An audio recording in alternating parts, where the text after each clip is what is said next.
चलो नेक्स्ट अब हम शुरू करेंगे लिमिट्स।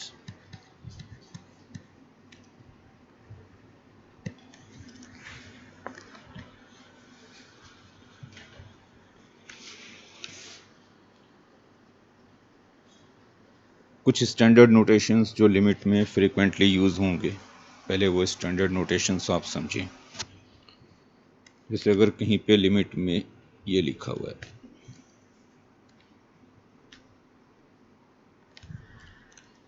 तो हम इसे पढ़ते हैं x इज अप्रोचिंग टू 3 या पढ़ते हैं x टेंड्स टू 3। ये तो पढ़ने वाली बात हो गई। पढ़ेंगे क्या इसे? x इज अप्रोचिंग टू 3 और x टेंड्स टू 3। मतलब क्या है इसका? एक बात तो बिल्कुल सीधी तरह से दिमाग में बिठा लो इसको, कि कभी भी अगर ये लिखा हुआ x is approaching to 3, this never means x is equal to 3। x 3 नहीं है, ये ध्यान रखिए कि x is not equal to 3। x is equal to 3 और x अप्रोचिंग टू 3 ये दो डिफरेंट चीज़ें हैं। तो जब मैं ये कहता हूँ x is approaching to 3, x 3 नहीं है, क्या मतलब है इसका? x is very close to 3 but not equal to 3। और जब आप वेरी क्लोज बोल रहे हो तो जितना क्लोज आप इमेजिन कर सकते हैं 3 के, इमेजिन कर लीजिए। एक्चुअली जब आप लिखते हैं x इज अप्रोचिंग टू 3, तो आपको x की कोई फिक्स्ड वैल्यू नहीं मालूम है। अगर x फिक्स्ड होता तो फिर अप्रोचिंग वर्ड यूज़ ही नहीं किया जाता। जैसे अगर मान लो x 2.99 होता तो हम सीधा ये लिखते हैं कि x इज 2.99। हम ये क्यों लिखते हैं x इज अप्रोचिंग टू 3? हम अप्रोचिंग वर्ड तभी यूज़ करते हैं जब हमें वेरिएबल की कोई फिक्स्ड वैल्यू नहीं मालूम है। हमें सिर्फ मालूम है कि वेरिएबल 3 के बहुत क्लोज है, यानी जो x है वो 3 के बहुत क्लोज है। एग्जैक्टली क्या है वो हमें नहीं मालूम है। और जब 3 के क्लोज बोल रहे हैं तो जितना क्लोज आप इमेजिन कर सकते हैं इमेजिन कर लीजिए। और 3 के क्लोज 3 के राइट पे भी हो सकता है, 3 के लेफ्ट पे भी हो सकता है। जैसे 3 के क्लोज 3.01 भी है और 3 के क्लोज 2.99 भी है। दो 3 के क्लोज है, 3.01 एंड 2.9। 3.01 जो है वो 3 के राइट में है और जो 2.99 है वो 3 के लेफ्ट में। जैसे नंबर लाइन पे आप 3 लिखोगे तो आप 3 के क्लोज इधर से भी जा सकते हो। तो जब आप लेफ्ट साइड से x को 3 की तरफ ले जा रहे हो तो कहोगे x is approaching to 3 from left hand side. और x 3 के क्लोज इधर से भी आ सकता है, राइट साइड से भी। अगर x 3 के क्लोज लेफ्ट साइड से है, इसका मतलब x 3 से छोटा है। अगर x 3 के क्लोज राइट साइड से तो इसका मतलब है कि x 3 से बड़ा है। तो जब हम ये कहते हैं x इज अप्रोचिंग टू 3, तो इसका मतलब है कि x is very very close to 3 but not equal to 3। It may be greater than 3 और स्मॉलर देन 3, दोनों पॉसिबिलिटी है। 3 से बड़ा भी हो सकता है, 3 से छोटा भी हो सकता है, बट 3 नहीं हो सकता, नॉट इक्वल टू 3। तो लिख लो, इट मीन्स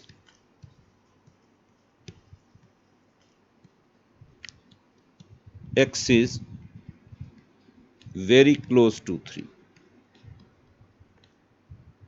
और जब आप वेरी क्लोज बोल रहे हो तो जितना क्लोज आप 3 के इमेजिन कर सकते हैं कर लीजिए। बिल्कुल क्लोज है, जितना क्लोज आप रह सकते हैं। तो it means x is very close to 3 but not equal to 3।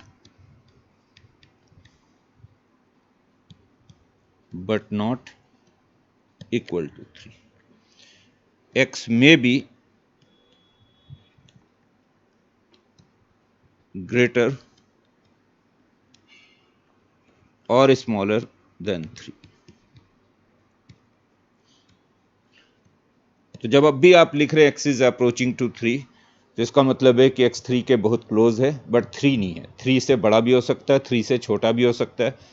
और x की कोई हमें एग्जैक्ट वैल्यू नहीं मालूम है। अगर x की एग्जैक्ट वैल्यू मालूम होती तो फिर हम अप्रोचिंग वर्ड यूज़ ही नहीं करते। अप्रोचिंग वर्ड तभी यूज़ करते हैं जब एग्जैक्टली हमें नहीं पता है कि x क्या है। क्लियर हुआ सभी को ये? नेक्स्ट नोटेशन जो हम यूज़ करेंगे वो यूज़ करेंगे, अगर कहीं पे ये लिखते हैं x is approaching to 3 plus, मान लो से हम लिख रहे हैं x is approaching to 3 plus, तो इसको पढ़ेंगे x is approaching to 3 from right hand side. नाम से ही पता लग रहा है 3 प्लस है, दैट मीन्स कि x 3 के क्लोज तो है बट 3 से ज़्यादा है, यानी x 3 को अप्रोच कर रहा है किधर से 3 को अप्रोच कर रहा है? अगर आप नंबर लाइन पे 3 देखो तो ये नंबर लाइन पे 3 है और x 3 को अप्रोच कर रहा है इस साइड से, यानी x 3 के क्लोज है बट 3 के राइट पे है, यानी 3 से थोड़ा बड़ा है। तो जब भी आप लिखते हैं x is approaching to 3 plus, इसे पढ़ा जाएगा क्या? इसे पढ़ा जाएगा x is approaching to 3 from right hand side. तो पहले तो लिख लें कि इसको पढ़ते क्या है। तो it is read as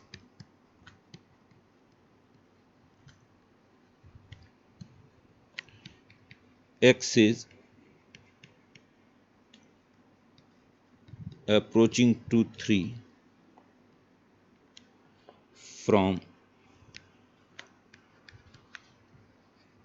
right hand side। ये तो पढ़ने वाली बात हो गई, पढ़ेंगे इसे x is approaching to 3 from right hand side। मतलब क्या है इसका? तो इसका मुझे मतलब वही है कि x 3 के बहुत क्लोज है, जितना क्लोज आप इमेजिन कर सकते हैं कर ले, बट 3 के राइट पे है, यानी 3 से थोड़ा बड़ा है। 3 नहीं है, 3 से बड़ा है। तो it means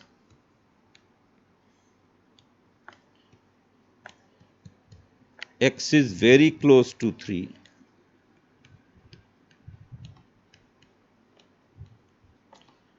but greater than 3। x 3 के बहुत ही क्लोज है, जितना क्लोज आप रह सकते इमेजिन कर लें, बट 3 से बड़ा है। क्लियर हो गया ये बात?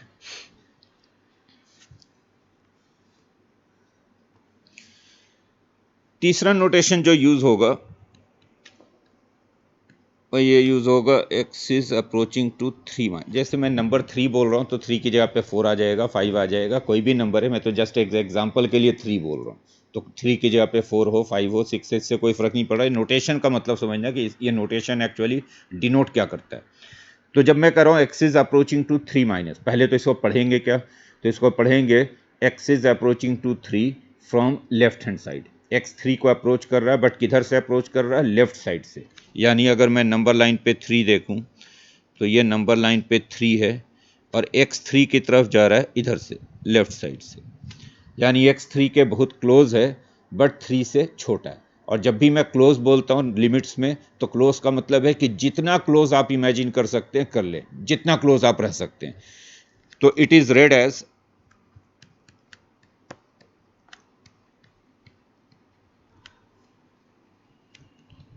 x is approaching to 3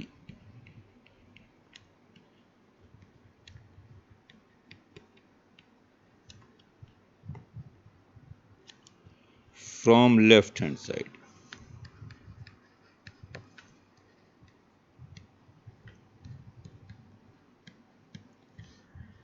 x is approaching to 3 from left hand side। मतलब क्या है इसका? इसका मतलब है कि x 3 के बहुत क्लोज है बट 3 से छोटा है, लेफ्ट पे है, 3 के लेफ्ट में है, यानी 3 से छोटा है। तो it means x is very close to 3 but less than 3 के बहुत ही क्लोज है बट 3 से छोटा है। ये तो हो गया नोटेशंस का मतलब। जब हम x अप्रोचिंग टू a लिख रहे हैं तो x a के बहुत क्लोज है, a से बड़ा भी हो सकता है, a से छोटा भी हो सकता है, बट a नहीं हो सकता। अगर हम x approaching to a plus लिख रहे हैं तो x a के क्लोज है बट a से बड़ा है। x is approaching to a minus लिख रहे हैं तो x a से छोटा है और a के बहुत क्लोज है। अब लिमिट का क्या मतलब होता है? अगर हमें यह लिमिट फाइंड करना, suppose limit x approaching to a f x, ये लिमिट अगर हमें फाइंड करना है, इसको पढ़ेंगे क्या? Limit of f x when x is approaching to a. X a के को अप्रोच कर रहा है तो एफ एक्स का लिमिट क्या हो? और लिमिट देखने का मतलब क्या होता है? किसी फंक्शन के लिमिट का क्या मतलब होता है? जब भी हम किसी फंक्शन का लिमिट देखते हैं, जैसे हम एक्स अप्रोचिंग टू ए पे देख रहे हैं, तो हम देखते हैं कि जैसे जैसे हम एक्स को ए के क्लोज ले जा रहे हैं, इधर फ्रॉम द लेफ्ट और फ्रॉम द राइट, यानी हम x को a के नज़दीक ले जाएं धीरे धीरे, तो फंक्शन की वैल्यू किस क्वांटिटी की तरफ अप्रोच कर रही है।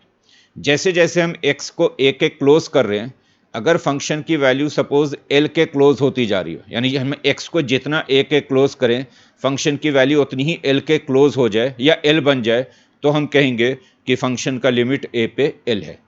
ठीक, और ये बात दोनों तरफ से ट्रू होना चाहिए, x is approaching to a from the left और x is approaching to a from the right. दोनों तरफ से अगर हम x को a की तरफ ले जाएं, फंक्शन l के क्लोज होता जाए या l बन जाए, तो हम कहेंगे कि फंक्शन का लिमिट जो है a पे l है। क्लियर है ये? यानी जब हम किसी पॉइंट पे फंक्शन का लिमिट देखते हैं, तो हम उस पॉइंट पे एक्चुअल में फंक्शन की वैल्यू नहीं देखते हैं कि उस पॉइंट पे एक्चुअल वैल्यू क्या है फंक्शन की। फंक्शन की एक्चुअल वैल्यू और लिमिटिंग वैल्यू ये दो अलग अलग चीज़ें हैं। जब हम लिमिट देखते हैं तो हम एक्चुअली फंक्शन के टेंडेंसी को ऑब्जर्व करते हैं, फंक्शन के बिहेवियर को ऑब्जर्व करते हैं कि अगर हम x को a के क्लोज ले जा रहे हैं तो फंक्शन किधर जा रहा है। जैसे जैसे हम x को a के क्लोज ले जा रहे हैं, अगर फंक्शन किसी क्वांटिटी l की तरफ जा रहा हो, दोनों तरफ से, चाहे हम x को a से लेफ्ट से ले जाएं या राइट से ले जाएं, तो हम कहेंगे कि उस पॉइंट पे फंक्शन का लिमिट l है। और लिमिट जो है वो कई बार इन्फिनिटी भी हो सकता है, यानी जैसे जैसे हम x को a के क्लोज ले जा रहे हैं, चाहे लेफ्ट से या राइट से, अगर फंक्शन की वैल्यू बहुत बड़ी होती जाए यानी इनफाइनाइट हो जाए फंक्शन की वैल्यू, तो हम कहेंगे कि उस पॉइंट पे फंक्शन का लिमिट इन्फिनिटी है। जैसे जैसे जैसे आप x को 90 डिग्री की तरफ ले जाओगे लेफ्ट साइड से फर्स्ट क्वाड्रेंट में, जैसे जैसे x को 90 डिग्री की तरफ ले जाओगे, tan की वैल्यू इन्फिनिटी की तरफ हो जाएगी। tan 90 के क्लोज जो होता है वो इन्फिनिटी की तरफ होता है। तो हम कहेंगे when x is approaching to π/2 from left hand side, tan x is approaching to infinity. तो लेफ्ट हैंड साइड से tan की लिमिट जो π/2 पे है वो इन्फिनिटी है। क्लियर? लेकिन ये दोनों तरफ से लिमिट सेम आना चाहिए, लेफ्ट वाला भी और राइट वाला भी। अब अगर दोनों तरफ से डिफरेंट आ रहा है, जैसे मान लो हम x को a के क्लोज ले जा रहे हैं लेफ्ट हैंड साइड से, जैसे जैसे हम x को a के क्लोज ले जा रहे हैं लेफ्ट हैंड साइड से, अगर फंक्शन की वैल्यू सपोज 3 की तरफ अप्रोच कर रही है, यानी हम जितना x को a के क्लोज ले जा रहे हैं लेफ्ट साइड से, फंक्शन की वैल्यू उतनी ही 3 के क्लोज होती जा रही है, तो हम कहेंगे कि लेफ्ट हैंड लिमिट 3 है। अब राइट से चेक करना हमने शुरू किया कि अगर हम x को a के राइट से ला रहे हैं a की तरफ, अगर x a को अप्रोच कर रहा है राइट हैंड साइड से, और राइट हैंड साइड से मान लो फंक्शन की वैल्यू 4 की तरफ जा रही है, तो हम कहेंगे राइट हैंड लिमिट 4 है। तो जब हम लेफ्ट से आ रहे थे तो फंक्शन का वैल्यू 3 की तरफ जा रहा था, राइट से आ रहे थे तो फंक्शन का वैल्यू 4 की तरफ जा रहा है, तो हम कहेंगे लेफ्ट हैंड लिमिट 3 है, राइट हैंड लिमिट 4 है। और अगर दोनों लिमिट डिफरेंट हो तो हम कहते हैं कि उस पॉइंट पे लिमिट एग्जिस्ट नहीं कर रहा है। लिमिट किसी भी पॉइंट पे एग्जिस्ट कभी करेगा जब उस पॉइंट पे दोनों तरफ से वैल्यू सेम जगह पे अप्रोच करनी चाहिए। मतलब ये कि अगर मैं ग्राफ पे दिखाऊं, ध्यान से समझिएगा,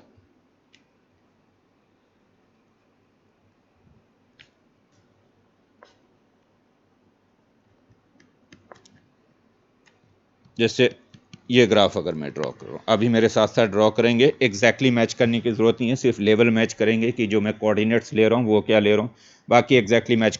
मान लो किसी फंक्शन का ग्राफ ऐसे चला और यहाँ पे आके ब्रेक हो गया। ये जो पॉइंट है इसका x कोऑर्डिनेट से 1 है और y कोऑर्डिनेट इसका सपोज 3 है, और यहाँ पे मैंने ओपन रखा हुआ है, सर्कल सा बना दे, दैट मीन्स कि उस पॉइंट पे ग्राफ एग्जिस्ट नहीं कर रहा है, यहाँ पे ओपन है।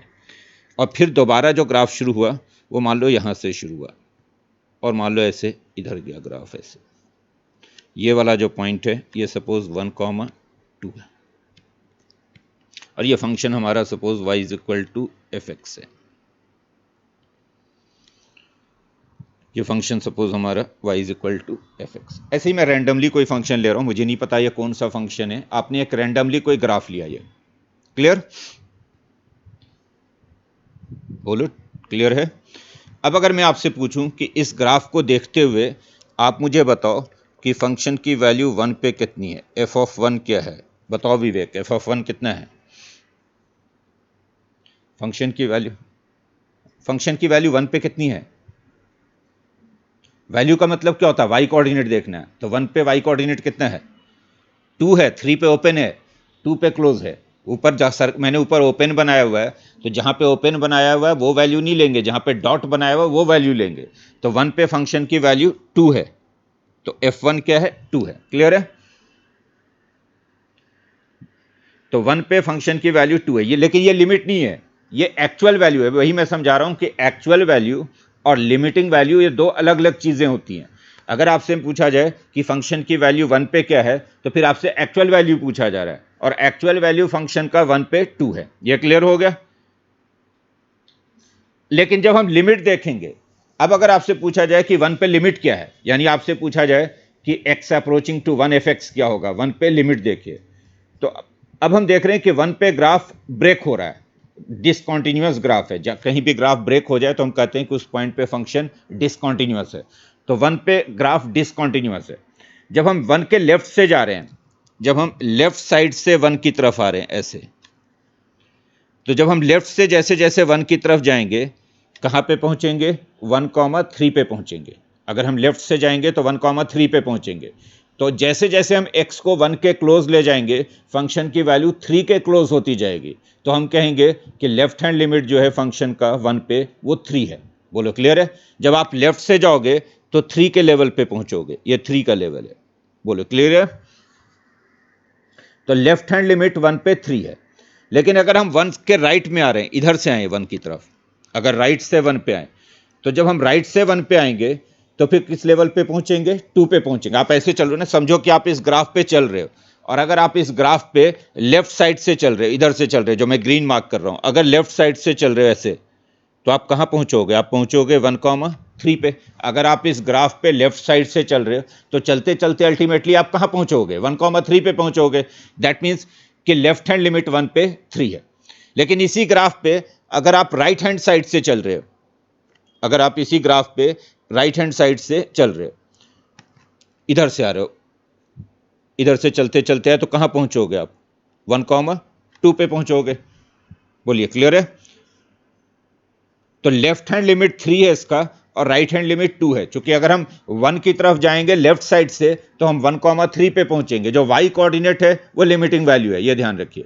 तो जब हम लेफ्ट हैंड साइड से जाएंगे तो 1,3 पे पहुंचेंगे, यानी लेफ्ट हैंड लिमिट 3 है। जब हम राइट हैंड साइड से 1 की तरफ आ रहे हैं तो 1,2 पे पहुंचेंगे, यानी लेफ्ट राइट हैंड लिमिट 2 है।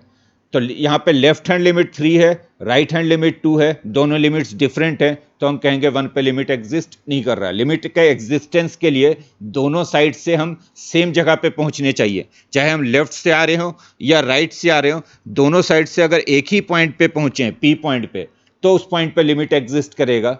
अगर डिफरेंट पॉइंट्स पे पहुंच रहे हैं तो लिमिट एग्जिस्ट नहीं करेगा। यानी आप किसी ग्राफ पे चल रहे हो, आप चाहे उस ग्राफ पे लेफ्ट साइड से चलते चलते आओ या राइट साइड से चलते चलते आओ, दोनों तरह से अगर आप एक ही पॉइंट पे पहुंचते हो तो आप उस पॉइंट पे कहोगे लिमिट एग्जिस्ट कर रहा है। अगर नहीं कर पहुंचते, एक जगह पे दो डिफरेंट लेवल पे पहुंचते हो, तो उस पॉइंट पे लिमिट एग्जिस्ट नहीं कर रहा है। क्लियर? तो यहां पे अगर मैं इसको नोटेशन में लिखूं तो इस पॉइंट पे ओरिजिनल वैल्यू तो 2 हो गया, एफ ऑफ 1 तो 2 हो गया। अब अगर आपसे कोई पूछे कि बताओ 1 पे लेफ्ट लिमिट क्या है, यानी आपसे ये पूछा गया limit x approaching to 1 minus f x, इसको क्या पढ़ेंगे? इसको पढ़ेंगे limit of f x when x is approaching to 1 from left hand side. Short में बोलेंगे limit x approaching to 1 minus f x, यानी हम एफ एक्स का लिमिट देख रहे हैं when x is approaching to 1 from left hand side. बोले ये लिमिट कितना होगा? क्या लिखेंगे इस लिमिट को? 3। ये लिमिट 3 है, इसको बोलेंगे लेफ्ट हैंड लिमिट। इस लिमिट को बोलेंगे लेफ्ट हैंड लिमिट। तो 1 पे लेफ्ट हैंड लिमिट 3 है।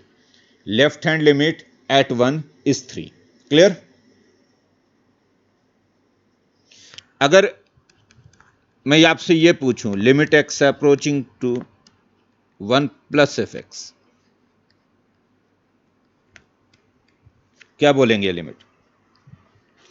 तो ये लिमिट 2 है, क्योंकि जैसे जैसे हम x को 1 की तरफ ला रहे हैं राइट हैंड साइड से, हम 2 पे पहुंच रहे हैं।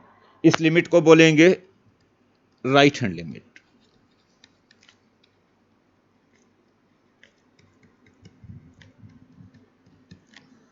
This limit is right hand limit. अब अगर आपसे पूछा जाए कि ये लिमिट क्या है, limit x approaching to 1 f x, 1 plus या 1 माइनस नहीं लिख रहे हैं, सिर्फ लिख रहे हैं limit x approaching to 1 f x, क्या बोलोगे? Does not exist. क्यों डज नॉट एग्जिस्ट बोल रहे हो?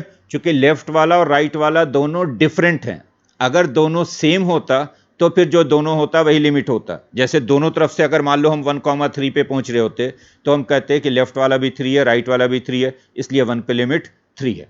लेकिन यहां पे लेफ्ट वाला 3 है, राइट वाला 2 है, तो हम कहेंगे ये जो लिमिट है, limit x approaching to 1 f x, this limit does not exist. Clear सभी को? तो देखो 1 पे ओरिजिनल वैल्यू 2 है, ओरिजिनल वैल्यू एग्जिस्ट कर रहा है 1 पे, बट लिमिट एग्जिस्ट नहीं कर रहा है। तो ऐसा हो सकता है कि किसी फंक्शन की वैल्यू किसी पॉइंट पे एग्जिस्ट कर रहा हो, बट उस पॉइंट पे लिमिट एग्जिस्ट ना कर रहा हो। उल्टा भी हो सकता है कि किसी पॉइंट पे फंक्शन की वैल्यू एग्जिस्ट ना कर रही हो, बट लिमिट एग्जिस्ट कर रहा हो। जैसे अब दूसरा एग्जाम्पल दिखाता हूं मैं। दूसरा एग्जाम्पल में क्या दिखा रहा हूं कि वैल्यू एग्जिस्ट नहीं कर रहा है, यानी उस पॉइंट पे फंक्शन डिफाइंड नहीं है। यानी उस पॉइंट पे अगर मुझसे फंक्शन की वैल्यू पूछी जाए तो हम कहेंगे function is not defined, value does not exist, but limit exist करेगा। जैसे फिर से आप एक ग्राफ ड्रॉ कीजिए मेरे साथ साथ।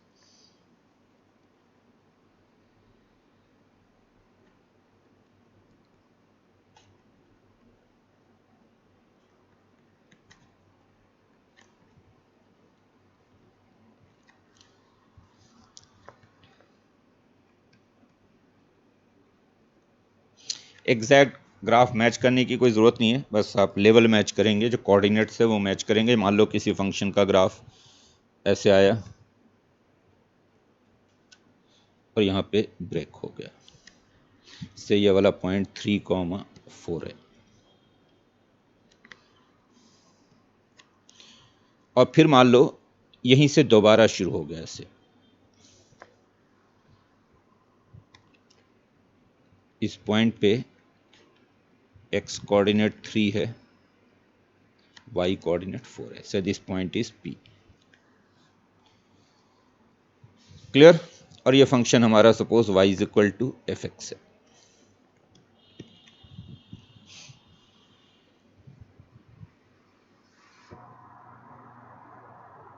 अब अगर मैं आपसे पूछूं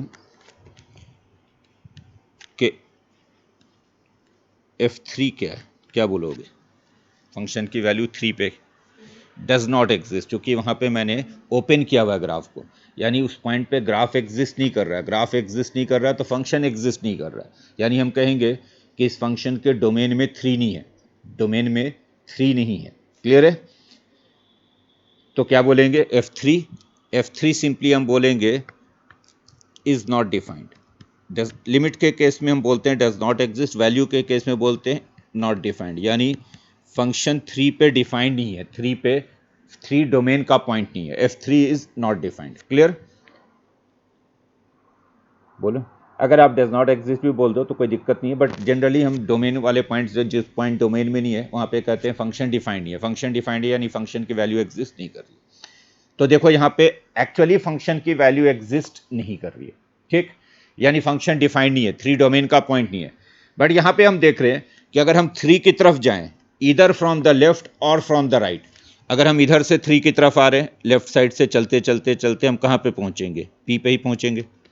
अब p पे y कोऑर्डिनेट क्या है? 4 है, तो हम कहेंगे 3 पे लेफ्ट हैंड लिमिट 4 है। और अगर हम राइट से 3 की तरफ आ रहे हैं, इधर से 3 की तरफ आ रहे हैं, तब भी हम वहीं पहुंचेंगे। तो इस पॉइंट पे फंक्शन डिफाइंड नहीं है, बट हम इस पॉइंट के लेफ्ट से चलते चलते इस पॉइंट की तरफ आए या राइट से चलते हुए पहुंचना हमें 3,4 पे ही है। तो when x is approaching to 3 either from the left और फ्रॉम द राइट, दोनों साइड से हम किस पॉइंट पे पहुंचेंगे? p पॉइंट पे पहुंचेंगे, और p पॉइंट पे y कोऑर्डिनेट क्या है? 4 है, तो यहां पे दोनों साइड से लिमिट 4 है, तो यहां पे लिमिट एग्जिस्ट कर रहा है। Limit x approaching to 3f(x) क्या होगा? 4 होगा। बोलो क्लियर है? अगर आपसे पूछा जाए कि limit x approaching to 3f(x) क्या है, तो आप कहोगे limit x approaching to 3f(x) 4 है। क्लियर? तो देखो यहां पे फंक्शन की ओरिजिनल वैल्यू एग्जिस्ट नहीं कर रही है, बट लिमिटिंग वैल्यू एग्जिस्ट कर रही है, और f3 is not defined but limiting value is 4। पिछले केस में ओरिजिनल वाला वैल्यू एग्जिस्ट कर रहा था, f1 2 था, बट लिमिट एग्जिस्ट नहीं कर रहा था। मतलब यह कि ओरिजिनल वैल्यू और लिमिटिंग वैल्यू में एज सच कोई कनेक्शन नहीं है। हो सकता है कि एक एग्जिस्ट कर रहे हो, दूसरा ना एग्जिस्ट कर रहा हो सकता है जैसे आपने पहले वाले केस में देखा कि 1 पे वैल्यू एग्जिस्ट कर रही है बट 1 पे लिमिट एग्जिस्ट नहीं कर रहा है। दूसरे वाले केस में आपने देखा कि 3 पे वैल्यू एग्जिस्ट नहीं कर रहा ओरिजिनल, बट लिमिट एग्जिस्ट कर रहा है, लिमिट 4 है। ठीक, ऐसा भी हो सकता है कि दोनों एग्जिस्ट कर रहे हो, यह भी पॉसिबिलिटी है कि दोनों एग्जिस्ट कर रहे हो बट दोनों डिफरेंट हो, मतलब यह भी पॉसिबिलिटी है कि दोनों एग्जिस्ट करें बट दोनों डिफरेंट हो। जैसे आप देखिए इस ग्राफ को देखिए,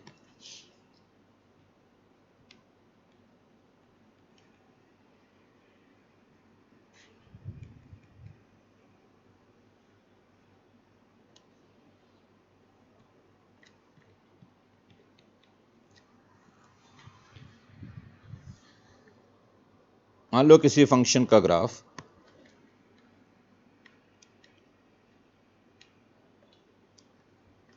लेफ्ट से आया ऐसे,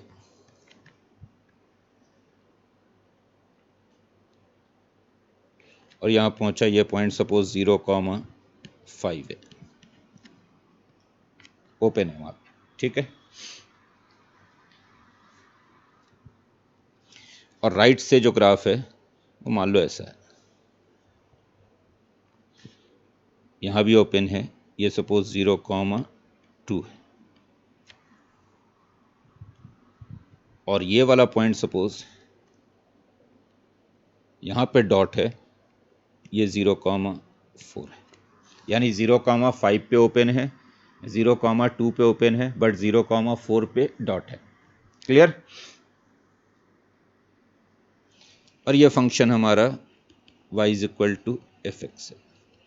सॉरी, मुझे यहाँ पे लिमिट एग्जिस्ट कराना था, मैंने गलती ले लिया, इस यहाँ नहीं, राइट से भी यहीं से शुरू कर लो, यहाँ पे ओपन करके फिर से बना लो ग्राफ, थोड़ा यहाँ पे ओपन करके ग्राफ मान लो आपने यहीं से शुरू कर लिया दोबारा, ये y is equal to f x है।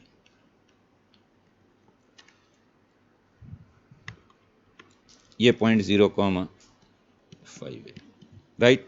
क्लियर? अब देखो, अगर मैं आपसे पूछूं, ये 0 है, ये एक्स एक्सिस है, अगर मैं आपसे पूछूं कि इस फंक्शन को, इस ग्राफ को देखकर बताओ कि f0 कितना है, तो क्या बोलोगे आप? f0 4 है, क्योंकि एक्चुअली 0,4 पे डॉट है, 0,5 पे ओपन है, यानी 0,5 पे फंक्शन डिफाइंड नहीं है, फंक्शन डिफाइंड सॉरी 0 पे फंक्शन की वैल्यू 5 नहीं है, 0 पे फंक्शन की वैल्यू 4 है। क्लियर? लेकिन अगर मैं आपसे पूछूं कि limit x approaching to 0 f x क्या है, तो ये लिमिट 5 है, क्योंकि जब हम x को 0 की तरफ ले जाएंगे, इधर फ्रॉम द लेफ्ट और फ्रॉम द राइट, अगर हम इधर से 0 की तरफ जा रहे हैं तो यहाँ पहुँचेंगे 0,5 पे, ग्राफ के अलॉन्ग चलना है, तो अगर हम ग्राफ के अलॉन्ग चल रहे हो, ग्राफ पे चल रहे हो, इधर फ्रॉम द लेफ्ट और फ्रॉम द राइट, दोनों साइड से हम कहाँ पहुँचेंगे? 0,5 पे पहुँचेंगे। तो लेफ्ट लिमिट और राइट लिमिट दोनों 0 पे 5 है। बोलो क्लियर है? तो आप देख रहे हैं कि 0 पे दोनों वैल्यू एग्जिस्ट कर रही है, ओरिजिनल वैल्यू भी एग्जिस्ट कर रहा है, लिमिटिंग वैल्यू भी एग्जिस्ट कर रहा है, बट ये दोनों डिफरेंट है। ठीक है? तो पहले केस में क्या हो रहा था कि ओरिजिनल एग्जिस्ट कर रहा था, लिमिट एग्जिस्ट नहीं कर रहा था। दूसरे केस में क्या हो गया कि ओरिजिनल एग्जिस्ट नहीं कर रहा है, लिमिट एग्जिस्ट कर रहा है। तीसरे केस में दोनों एग्जिस्ट कर रहे हैं बट दोनों डिफरेंट हैं। और इन तीनों ही केस में हम कहेंगे कि फंक्शन डिसकंटिन्यूअस है। जैसे यहाँ पे हम कहेंगे कि 1 पे ग्राफ डिसकंटिन्यूअस है, 1 पे फंक्शन का ग्राफ ब्रेक हुआ है। यहाँ भी हम कहेंगे कि फंक्शन डिसकंटिन्यूअस है 3 पे ग्राफ ब्रेक हुआ है। यहाँ भी हम कहेंगे कि 0 पे ग्राफ डिसकंटिन्यूअस है। ठीक? लेकिन अगर किसी पॉइंट पे ग्राफ कॉन्टिन्यूअस हो, ब्रेक ना होता हो, तब फिर कॉन्टिन्यूटी के केस में क्या होता है कि उस पॉइंट पे दोनों वैल्यू एग्जिस्ट करती है, ओरिजिनल भी एग्जिस्ट करता है, लिमिटिंग भी एग्जिस्ट करता है, और दोनों सेम होते हैं। तो अगर किसी पॉइंट पे ग्राफ ब्रेक नहीं हो रहा है तो फिर आपको कुछ नहीं करने की जरूरत है, स्ट्रेट अवे कहिए कि लिमिट एग्जिस्ट करेगा, और जो उस पॉइंट पे वैल्यू होगा वही लिमिट होगा। जहां पे भी ग्राफ कॉन्टिन्यूअस हो वहां पे लिमिटिंग वैल्यू और ओरिजिनल वैल्यू सेम रहता है। क्लियर? हाँ बोलिए। मतलब वहाँ ब्रेक डिसकंटिन्यूअस का मतलब ये होता है कि हम कॉन्टिन्यूटी में ग्राफ नहीं ड्रॉ कर पा रहे हैं। ग्राफ ड्रॉ करने के लिए वहाँ पे हमें पेन उठाना पड़ेगा। मतलब हम कॉन्टिन्यूटी में, आप जैसे आप ग्राफ ड्रॉ कर रहे हो तो यहाँ पे देखो आपको 1,3 पे आपको पेन उठाना ही पड़ेगा। आप एक साथ एक ग्राफ ड्रॉ नहीं कर सकते, ठीक है। यहाँ भी आपको पेन उठाना ही पड़ेगा, 3,4 पे उठाना पड़ेगा, आप कॉन्टिन्यूटी में ड्रॉ नहीं कर सकते। यहाँ भी आपको पेन उठाना ही पड़ेगा 0,5 पे, तो 0 पे डिसकंटिन्यूअस। अगर आप कॉन्टिन्यूटी में ग्राफ ड्रॉ कर पा रहे हो बिना पेन उठाए तो ये ग्राफ कॉन्टिन्यूअस है, कहीं ब्रेक नहीं हुआ है, ठीक है। तो अगर कोई ग्राफ कॉन्टिन्यूअस है, कहीं भी ब्रेक नहीं हो रहा है, तो फिर उसका लिमिट हर पॉइंट पे एग्जिस्ट करेगा और हर एक पॉइंट पे जो उसकी ओरिजिनल वैल्यू होगी वही लिमिट होगा। अब जैसे ये मान लो नेक्स्ट ग्राफ है,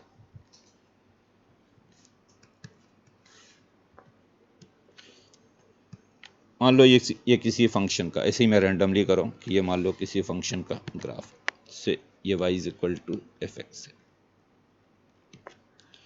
और ये वाला पॉइंट सपोज p है -1,3,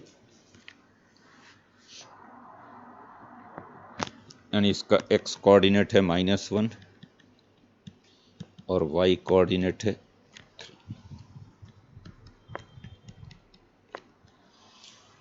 तो अब अगर मैं आपसे पूछूं कि p पे फंक्शन की ओरिजिनल वैल्यू क्या है, f ऑफ -1 क्या है, क्या बोलोगे आप? 3। और अगर मैं आपसे पूछूं कि -1 पे फंक्शन का लिमिट क्या है, limit x approaching to -1 f x क्या है, तो वो भी 3 है। क्योंकि हम -1 की तरफ जाएंगे, चाहे इधर से जाएं या इधर से आए, पहुंचना तो हमें एक ही जगह पे, पहुंचना तो हमें p पॉइंट पे ही है। तो इस केस में ओरिजिनल वैल्यू भी 3 है, लिमिटिंग वैल्यू भी 3 है। तो अगर ग्राफ कॉन्टिन्यूअस होगा, ग्राफ अगर ब्रेक नहीं हो रहा है, तो फिर उस पॉइंट पे ओरिजिनल वैल्यू और लिमिटिंग वैल्यू दोनों सेम रहता है। किसी भी पॉइंट पे अगर ग्राफ ब्रेक नहीं हुआ है तो उस पॉइंट पे जो ओरिजिनल वैल्यू होगा वही लिमिट होगा। वैसे केस में फिर आपको लिमिट देखने की ज़रूरत नहीं होती है, आप सीधा सीधा ओरिजिनल वैल्यू देख लीजिए, वही लिमिट है। जैसे हमें दिख रहा है कि पी पॉइंट पे फंक्शन की वैल्यू 3 है, -1 पे फंक्शन की वैल्यू 3 है, एफ ऑफ -1 3 है, तो ये लिमिट भी है। क्लियर? अब मैंने एक बात और कही कि लिमिट किसी पॉइंट पे इन्फिनिटी या माइनस इन्फिनिटी भी हो सकता है। इन्फिनिटी माइनस इन्फिनिटी कब होगा, कैसा ग्राफ होगा वहां पे? अब फिर से एक ग्राफ ड्रॉ कीजिए।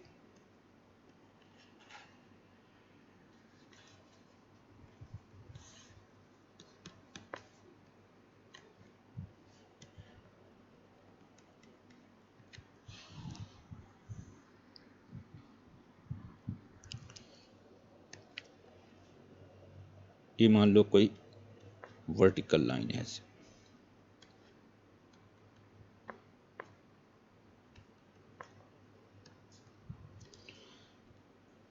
ये सपोज 1 है, 1 पे वर्टिकल लाइन है। ये मान लो किसी फंक्शन का ग्राफ ऐसे चल रहा है, यहाँ से शुरू हुआ सपोज 0 से और यहाँ से बहुत तेज़ी से बढ़ता हुआ ऐसे ऊपर चला गया इन्फिनिटी की तरफ। बट ये जो 1 पे वर्टिकल लाइन ड्रॉ किया है इसको मिल नहीं रहा है, यानी जैसे जैसे x 1 को अप्रोच कर रहा है ये ग्राफ तेज़ी से ऊपर की तरफ जा रहा है इन्फिनिटी को, बट 1 वाली वर्टिकल लाइन को कभी मिलेगा नहीं। तो इस 1 वाली वर्टिकल लाइन को क्या बोलेंगे, पिछली क्लास में बताया था, क्या बोलेंगे? एसिम्प्टोट। एसिम्प्टोट वो लाइन होता है जो किसी कर्व को मिलता नहीं है, बट जैसे जैसे हम इन्फिनिटी या माइनस इन्फिनिटी की तरफ जा रहे हैं, अगर ग्राफ और लाइन के बीच का डिस्टेंस कम होता जाए, कर्व और लाइन के बीच का, तो लाइन को हम कर्व का एसिम्प्टोट कहते हैं। यानी ये जो वर्टिकल लाइन है 1 पे, ये एक एसिम्प्टोट है ब्लू वाले कर्व का, इसको क्या बोलेंगे? एसिम्प्टोट, वर्टिकल एसिम्प्टोट है। क्लियर? तो जैसे जैसे x 1 की तरफ जा रहा है लेफ्ट साइड से, अगर ऐसा ग्राफ दिख रहा हो तो इसका मतलब है कि जैसे जैसे हम x को 1 की तरफ ले जाएंगे ग्राफ बहुत तेजी से ऊपर की तरफ भाग रहा है। ऊपर की तरफ भाग रहा है मतलब कहाँ जा रहा है? ये इन्फिनिटी की तरफ जा रहा है। तो हम कहेंगे, और ऐसे ही अगर राइट से भी मान लो ऐसा ही हो, ग्राफ ऐसे इधर आ रहा हो, ठीक है, जो ब्लू वाला ग्राफ है ये फंक्शन एफ एक्स का ग्राफ है, y is equal to f x का। अब अगर आपसे मैं पूछूं कि यहाँ पे f ऑफ 1 क्या है, क्या बोलोगे आप? f ऑफ 1 नहीं, 1 पे फंक्शन डिफाइंड ही नहीं है, क्योंकि 1 वाले को तो मिल ही नहीं रहा ना, तो 1 पे फंक्शन डिफाइंड, जहां भी वर्टिकल एसिम्प्टोट बन जाए वहां पे फंक्शन डिफाइंड नहीं होता, वो पॉइंट डोमेन में नहीं होता है। तो आप कहोगे F of 1 is not defined, ठीक, या F of 1 does not exist भी बोल दो तो कोई दिक्कत नहीं। फिर अगर मैं आपसे पूछूं कि limit x approaching to 1 f x क्या है, तो हम देख रहे हैं कि जैसे जैसे हम x को 1 की तरफ ले जाएंगे, इधर फ्रॉम द लेफ्ट और फ्रॉम द राइट, यानी हम इस ग्राफ पे अगर चलें और 1 की तरफ लेके जाएं, तो जैसे जैसे हम 1 की तरफ जाएंगे, जैसे इधर से जा रहे हैं, तो जैसे जैसे हम 1 के क्लोज होते जाएंगे ऊपर की तरफ होता जाएगा ग्राफ। और जब एरो दे दिया दैट मीन्स कि ऊपर चलता चला जा रहा है, तो ऊपर कहाँ चला जा रहा है, ये इन्फिनिटी की तरफ। तो जैसे जैसे हम 1 को तरफ ले जा रहे हैं ग्राफ को, ग्राफ ऊपर जा रहे हैं, ऐसे इधर से भी आएंगे राइट से भी, तब भी यह ग्राफ कहाँ जा रहा है, ऊपर इन्फिनिटी की तरफ। तो हम कहेंगे कि 1 पे इसकी लिमिट इन्फिनिटी है, limit x approaching to 1 f x is infinity. तो लिमिट इनफाइनाइट भी हो सकता है, और जिस पॉइंट पे लिमिट इन्फिनिटी होगा आप समझ जाएं कि वहां पे वर्टिकल वहां पे वर्टिकल एसिम्प्टोट बनेगा हमेशा। क्लियर? लेकिन ऐसा भी हो सकता है कि एक साइड से इन्फिनिटी की तरफ जा रहा हो और दूसरे साइड से माइनस इन्फिनिटी की तरफ जा रहा हो, तो फिर हम कहेंगे उस पॉइंट पे लिमिट एग्जिस्ट नहीं कर रहा। दोनों साइड से अगर इन्फिनिटी होगा तो लिमिट एग्जिस्ट कर रहा है, या दोनों साइड से माइनस इन्फिनिटी होगा तो लिमिट एग्जिस्ट कर रहा है। लेकिन अगर दोनों साइड से प्लस और माइनस हो जाए तो फिर लिमिट एग्जिस्ट नहीं कर रहा है। जैसे एक दूसरा ग्राफ लीजिए,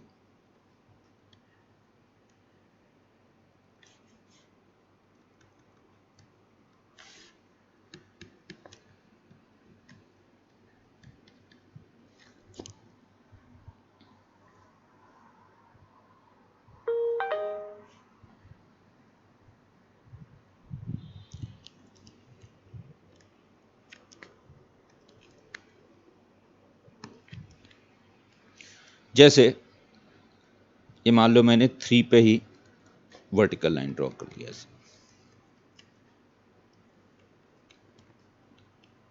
ये एक वर्टिकल लाइन है x इज इक्वल टू 3 पे, ये लाइन है x इज इक्वल टू 3। और जब हम लेफ्ट से ग्राफ लेके आ रहे हैं इधर, तो ग्राफ ऐसे ऊपर की तरफ जा रहा है, मान लो इन्फिनिटी की तरफ, बट 3 को मिल रहा नहीं 3। और राइट से ग्राफ मान लो ऐसे नीचे की तरफ जा रहा माइनस ऐसे। Clear?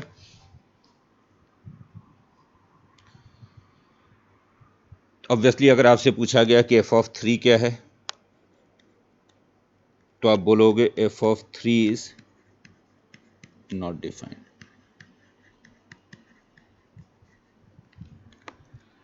F of 3 is not defined. अगर आपसे पूछा गया कि 3 पे लेफ्ट लिमिट क्या है, limit x approaching to 3 minus f x, क्या बोलोगे इस लिमिट को? लेफ्ट लिमिट 3 पे, चूंकि जैसे जैसे हम 3 की तरफ जा रहे हैं लेफ्ट साइड से, तो ऊपर जा रहा है ग्राफ, ऊपर जा रहा है मतलब लिमिट इन्फिनिटी है। और अगर x approaching to 3 plus f x पूछा गया, अब लिमिट क्या है? क्योंकि जब हम उधर से आ रहे हैं, ये 3 है आपका, ये पॉइंट है 3, तो जब हम इधर से लेफ्ट से 3 की तरफ जा रहे हैं तो ग्राफ ऊपर जा रहा है इन्फिनिटी की तरफ। जब हम राइट से 3 की तरफ आ रहे हैं तो ग्राफ नीचे जा रहा है, जैसे जैसे 3 के क्लोज आएंगे ग्राफ नीचे चलता चला जाएगा, नीचे एरो पड़ा हुआ है मतलब माइनस इन्फिनिटी। तो हम कहेंगे ये लिमिट एग्जिस्ट नहीं कर रहा है, limit x approaching to 3 f x does not exist. Clear? जहां भी लिमिट इन्फिनिटी या माइनस इन्फिनिटी हो जाए, आप समझ जाएं कि वहां पे एक वर्टिकल एसिम्प्टोट पड़ेगा।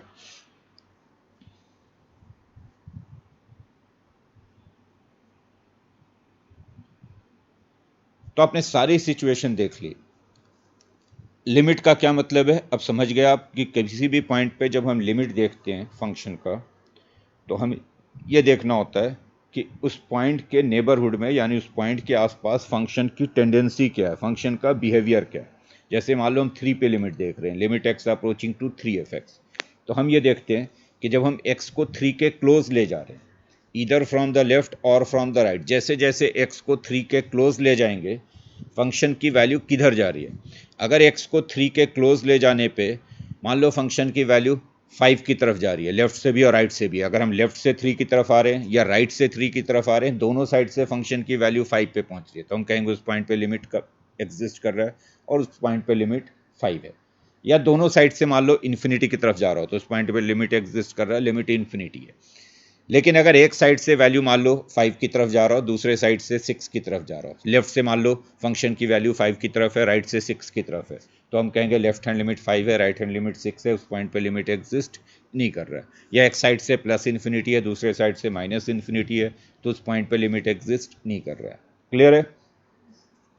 ये बड़ा क्लियर है कि अगर कोई कॉन्टिन्यूस ग्राफ है, ग्राफ ब्रेक नहीं हुआ है, तो फिर उसका लिमिट हर पॉइंट पे एग्जिस्ट करेगा। किसी भी पॉइंट पे जो उसकी ओरिजिनल वैल्यू होगी वही लिमिट होगा। तो कॉन्टिन्यूस ग्राफ के केस में ओरिजिनल वैल्यू और लिमिटिंग वैल्यू सेम होता है, जो ओरिजिनल होता है वही लिमिट होता है। लेकिन अगर कॉन्टिन्यूस ग्राफ नहीं है तो फिर हो सकता है कि ओरिजिनल एग्जिस्ट कर रहा हो, लिमिट एग्जिस्ट ना करे, हो सकता है लिमिट एग्जिस्ट कर रहा हो, ओरिजिनल एग्जिस्ट ना करे, हो सकता है दोनों एग्जिस्ट करें बट दोनों डिफरेंट हो। ये सारी सिचुएशन मैंने आपको दिखाई कि दोनों एग्जिस्ट कर सकते हैं, नहीं भी कर सकते। क्लियर? तो चलिए अब हम एग्जिस्टेंस पे बेस्ड कुछ क्वेश्चन करेंगे। लिखिएगा।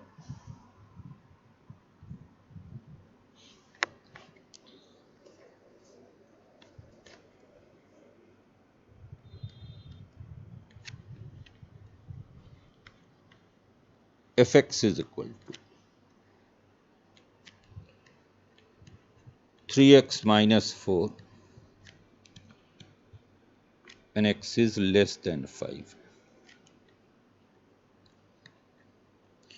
and 4x minus 7 when x is greater than or equal to 5। Function के दो रूल हैं। जब x 5 से कम है तो पहला वाला रूल काम करेगा, और अगर x 5 या 5 से ज़्यादा है तो दूसरा वाला रूल काम करेगा। Find limit x approaching to 5 fx। ये लिमिट फाइंड करना है कि x अप्रोचिंग टू 5 fx क्या होगा। करोगे इसे। तो चूंकि फंक्शन का 5 पे रूल चेंज हो रहा है, 5 के लेफ्ट में जब लिमिट देखेंगे तो पहले वाले रूल को यूज़ करेंगे, और जब राइट में देखेंगे तो दूसरे वाले रूल को यूज़ करेंगे। तो हम क्लियर है कि चूंकि 5 पे रूल चेंज हुआ है तो हमें दोनों लिमिट चेक करना पड़ेगा कि इसका लेफ्ट वाला लिमिट क्या है और राइट वाला लिमिट क्या है। पहले लेफ्ट हैंड लिमिट चेक करते हैं। LHL मतलब लेफ्ट हैंड लिमिट। कहाँ पे चेक करना है हमें? 5 पे। तो limit x approaching to 5 minus fx। Limit x approaching to 5 minus का मतलब हो गया x इज लेस देन 5, और जब x लेस देन 5 है तो fx की जगह पे लिखेंगे 3x माइनस 4। 5 से पहले फर्स्ट वाला रूल काम करेगा तो fx की जगह पे लिख दिया 3x माइनस।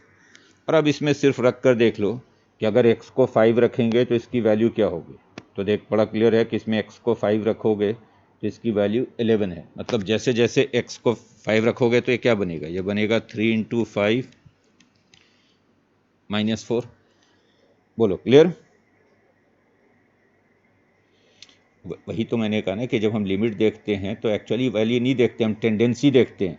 तो जब हम x को 5 रखेंगे तो इसकी वैल्यू 11 होगी। इसका मतलब है कि जैसे जैसे हम x को 5 की तरफ ले जाएंगे इस फंक्शन की वैल्यू 11 की तरफ जा रही होगी। एक्चुअली हमने टेंडेंसी देखी कि इसकी वैल्यू किधर जा रहा होगा, कौन से पॉइंट की तरफ जा रहा होगा। क्लियर? जैसे अगर आप ग्राफ ड्रॉ करोगे इसका तो ये एक लाइन है actually, y is equal to 3x minus 4। अगर आप ये लाइन ड्रॉ करो, ये एक लाइन है, लीनियर इक्वेशन है ये, और लीनियर इक्वेशन का ग्राफ हमेशा लाइन होता है। और अगर इस लाइन को मैं ड्रॉ करने को आपसे कहूँ तो ये लाइन आप कैसे ड्रॉ करोगे? x इज इक्वल टू 5 पे इसकी वैल्यू 11 है, तो ये पॉइंट मान लो हो गया 5,11। ठीक? और इधर ऐसे लाइन आ रहा होगा, ऐसे मान लो लाइन यहाँ पे ओपन है। ठीक है? तो जैसे जैसे हम x को 5 की तरफ ले जाएंगे लेफ्ट साइड से, ऐसे हम एक्चुअली कहाँ पहुँचेंगे? 5,11 पे पहुँचेंगे। तो हम कह रहे हैं कि लेफ्ट हैंड लिमिट जो है वो 11 पे होगा। क्लियर?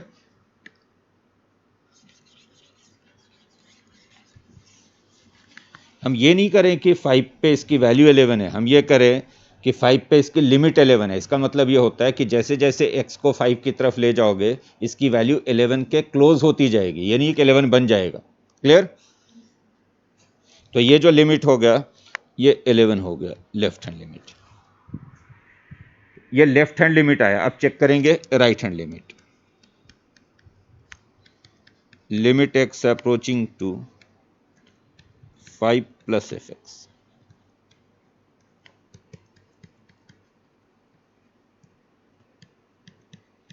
फाइव प्लस का मतलब x इज ग्रेटर देन 5 और x ग्रेटर देन 5 है तो एफ एक्स की जगह पे सेकंड वाला रूल आएगा 4x माइनस 7। क्लियर? अब x5 को अगर अप्रोच कर रहा है तो इसकी वैल्यू किधर जा रही होगी? देख लो, x को 5 रखेंगे तो ये बनेगा 4 इंटू 5 माइनस 7, 20 माइनस 7 यानी 13।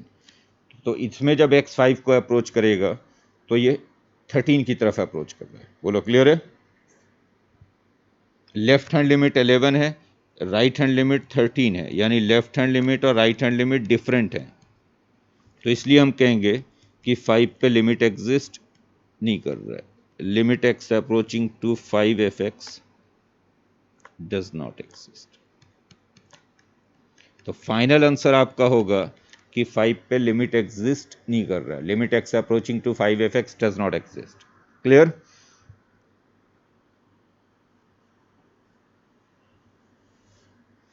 क्योंकि वैसे भी सीधा भी रख के देखते हैं ना, तो अगर हम पहले वाले रूल में 5 रखेंगे तो पहले वाले रूल से 11 बनेगा, यानी पहला वाला जो रूल है वो आके ख़त्म होगा 5,11 पे। जैसे दोनों तरफ का अगर मैं ग्राफ ड्रॉ करूँगा तो जो लेफ़्ट वाला ब्रांच है ये आके ख़त्म होगा 5,11 पे। लाइन था, इनफैक्ट लीनियर है तो लाइन है, ऐसे 5,11 पे ख़त्म होगा। और जो दूसरा वाला है, जो राइट वाला है, वो भी एक लाइन है और वो कहाँ ख़त्म होगा? 5,13 पे, इसके ऊपर ऐसे, ये 5,13 पे। बोलो क्लियर है? तो जब हम लेफ्ट से जाएंगे 5 की तरफ इधर से तो हम पहुंचेंगे 5,11 पे, जबकि उधर से जब आएंगे 5 की तरफ तो पहुंचेंगे 5,13 पे। तो इसलिए लेफ्ट वाला लिमिट 11 है, राइट वाला लिमिट 13 है। क्लियर हो गया? इस पॉइंट पे लिमिट एग्जिस्ट नहीं कर रहा है। वैसे अगर आप किसी फंक्शन का ग्राफ ड्रॉ कर पाते हो तो ग्राफ को देखते ही पता लग जाता है कि लिमिट एग्जिस्ट करेगा या नहीं करेगा। अगर आप इसका ग्राफ ड्रॉ कर पाए और ग्राफ को देखते ही आप बता दे, या ग्राफ गिवन है तो आपको ग्राफ देख के ही बता सकते थे कि इस पॉइंट पे लिमिट एग्जिस्ट नहीं करेगा, क्योंकि लेफ्ट से 11 है, राइट से 13 है। क्लियर?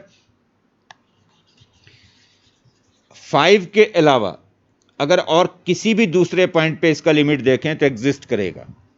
पॉलिनोमियल फंक्शन हमेशा कॉन्टिन्यूअस होता है, पॉलिनोमियल का ग्राफ कहीं भी ब्रेक नहीं होता है। तो चूंकि ये पॉलिनोमियल है दोनों, पहला वाला रूल भी दूसरा वाला रूल भी लीनियर पॉलिनोमियल, तो 5 पे लिमिट सिर्फ इसलिए एग्जिस्ट नहीं किया कि दोनों साइड पे अलग अलग डिफरेंट पॉलिनोमियल थे, लेफ्ट वाला अलग था, राइट वाला अलग था, और ये दो डिफरेंट लेवल पे थे। लेकिन 5 के अलावा अगर मान लो आपसे 4 पे लिमिट पूछा जाता, 3 पे लिमिट पूछा जाता, फिर आप सीधा सीधा लिमिट मिल जाएगा आपको। जैसे अगर मान लो इसकी लिमिट हमसे पूछी जाती,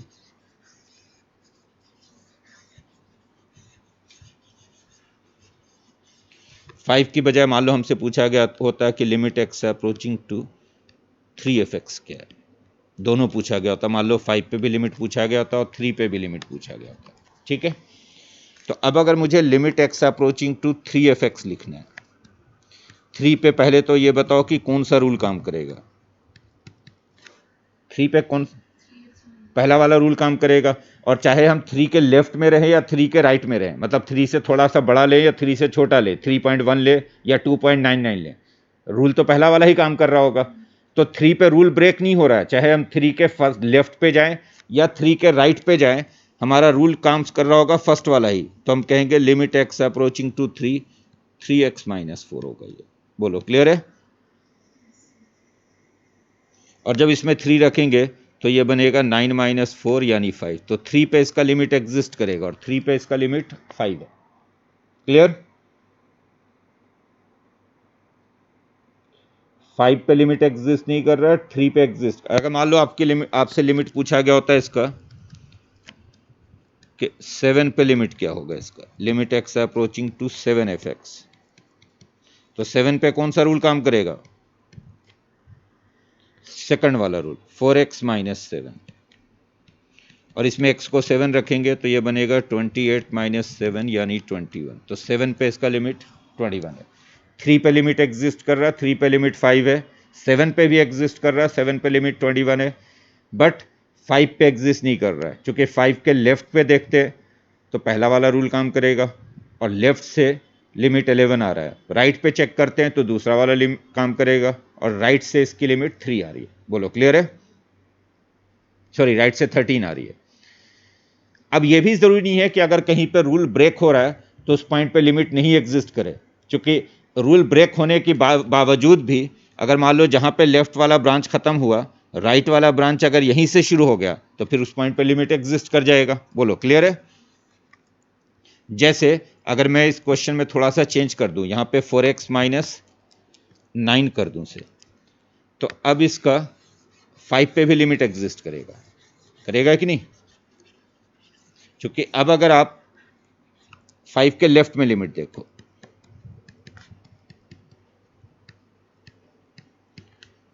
तो लेफ्ट में काम करेगा कौन सा रूल?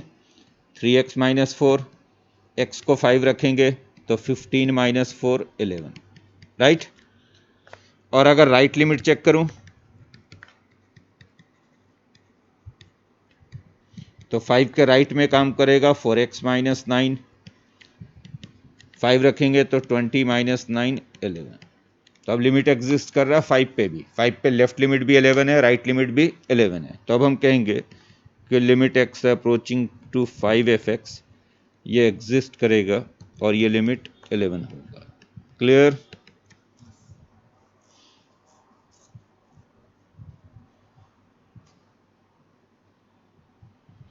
तो ये भी ज़रूरी नहीं है कि अगर किसी पॉइंट पे रूल चेंज हुआ है यानी रूल ब्रेक हुआ है तो उस पॉइंट पे लिमिट एग्जिस्ट ना करे। रूल ब्रेक होने पे भी लिमिट एग्जिस्ट कर सकता है अगर दोनों वाली लिमिट सेम आए, लेफ्ट वाली और राइट वाली। Clear?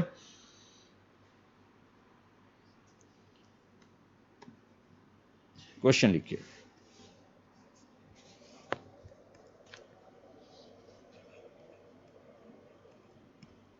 F x is equal to 3x square minus 4x plus 5. This is when x is less than or equal to 1.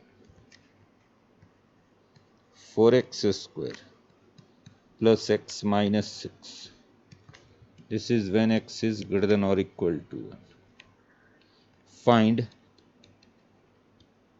limit x approaching to 1 fx. 1 पे इसका लिमिट बताना। हाँ, इसमें 1 पे सिर्फ ऊपर। तो अगर मैं पहले यहाँ पे लेफ्ट हैंड लिमिट चेक करता हूँ, limit x approaching to 1 minus f x,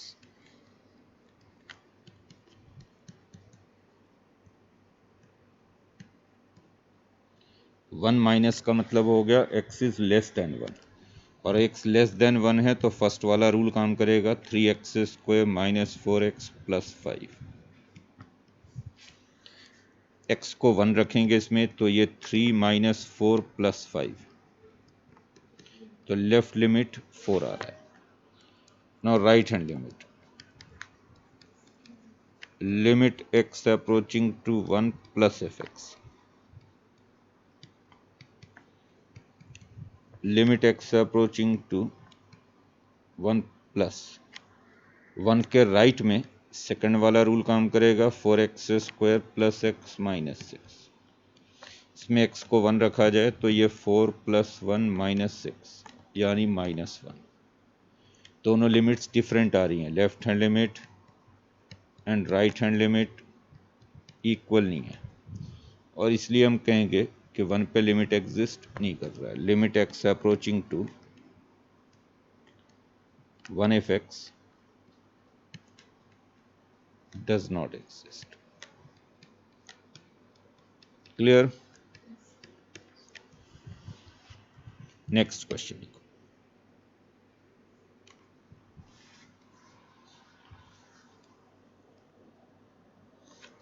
F x is equal to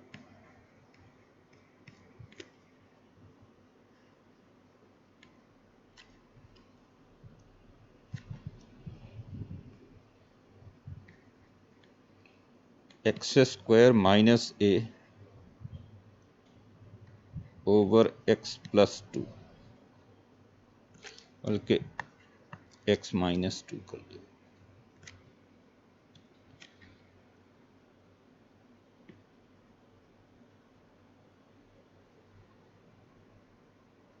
This is when x is less than 1 and ax square plus 2x minus 3 over x plus 4. This is when x greater than or equal to। Again function के दो rule हैं। अगर x 1 से छोटा है तो पहला वाला रूल काम कर रहा है, और 1 या 1 से ऊपर दूसरा वाला रूल काम कर रहा है। Find the value of a for which limit x approaching to 1 f x exist. अगर ये लिमिट एग्जिस्ट कर रहा है, limit x approaching to 1 f x, तो a की क्या वैल्यू होगी? Find the value of a for which this limit exist, limit x approaching to 1 f x। Clear? पहले तो हम 1 पे लेफ्ट हैंड लिमिट देखेंगे।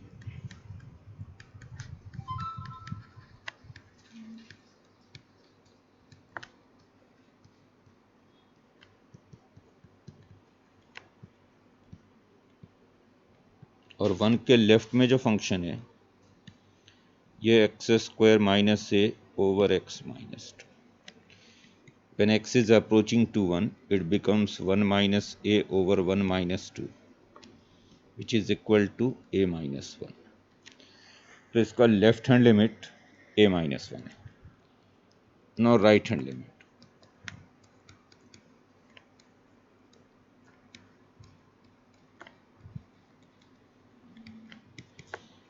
Limit x approaching to 1 plus, और राइट पे फंक्शन है a x square plus 2x minus 3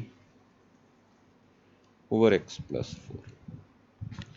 When x is approaching to 1, it becomes a plus 2 minus 3 over 1 plus 4, a minus 1 over 5।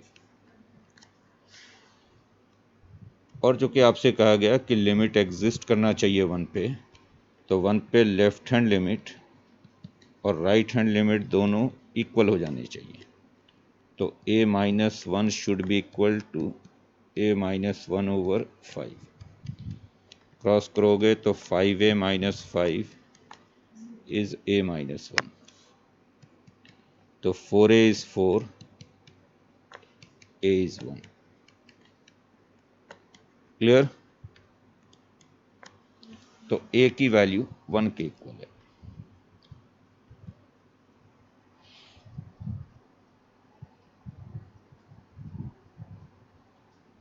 Next, fx is equal to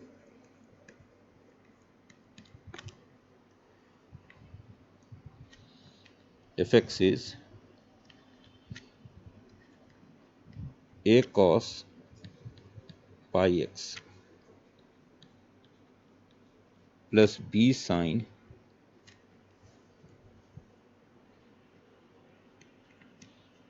pi x over 2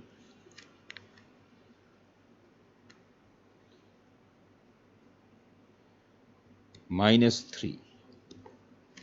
This is when x is less than 0.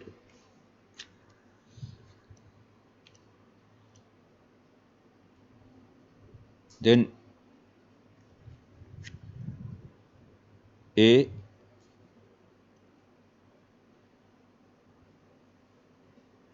sin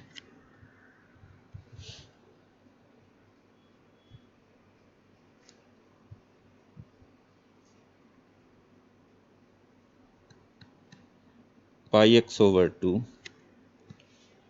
minus b cos pi x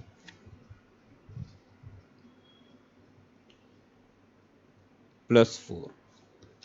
This is when x lies between 0 and 1.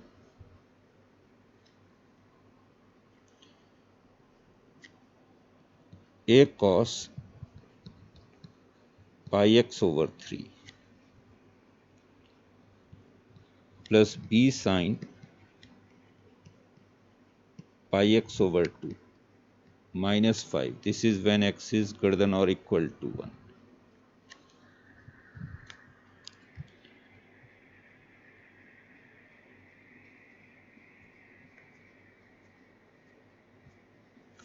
यहाँ पे आप 2a लिख दो शुरू में, बाकी ठीक है. Find the values of a and b. Find the values of a and b if limit x approaching to 0 fx and limit x approaching to 1 fx exist. अगर ये दोनों लिमिट एग्जिस्ट कर रहे हैं 0 पर भी और 1 पर भी, तो a and b की वैल्यूज क्या हैं? Find the values of a and b for which both these limit exist. करोगे?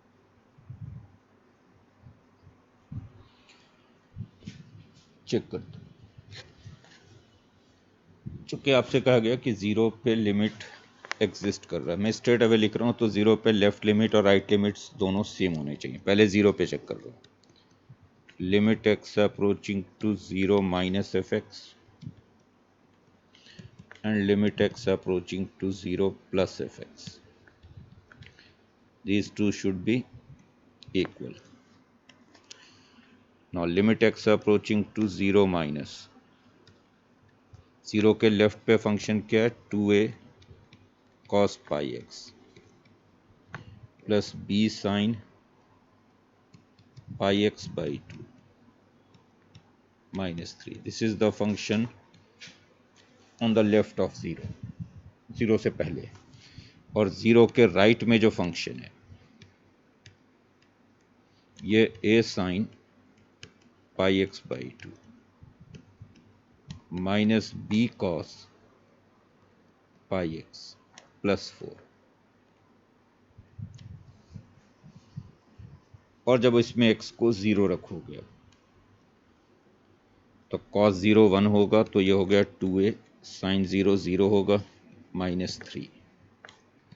उधर sin 0 0 cos 0 1 प्लस 4.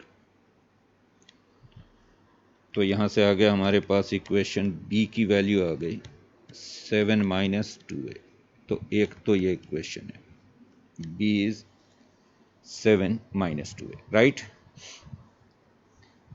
बोलो. नौ ये हो गया 0 पे. सिमिलरली 1 पे लेफ्ट लिमिट और राइट लिमिट सेम होना चाहिए. Limit x approaching to 1 minus f x, it should be equal to limit x approaching to 1 plus fx.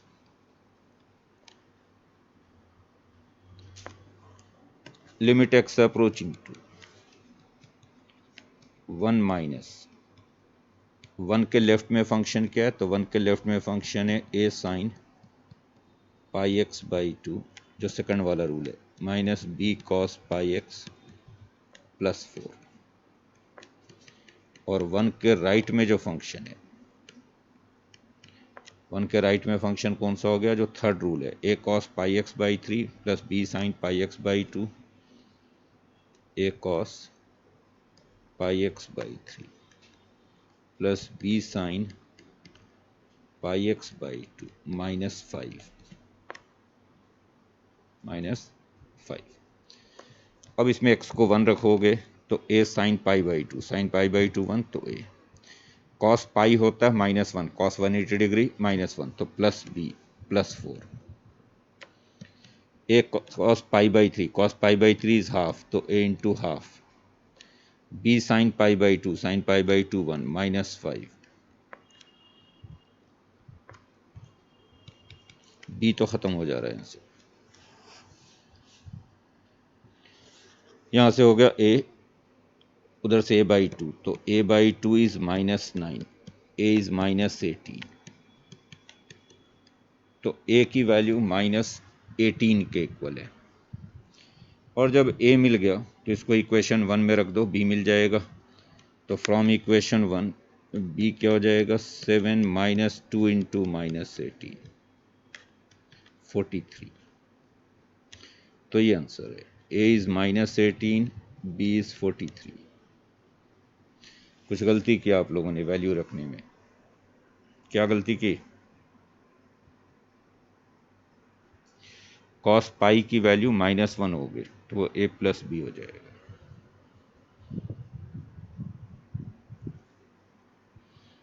a -18, b 43।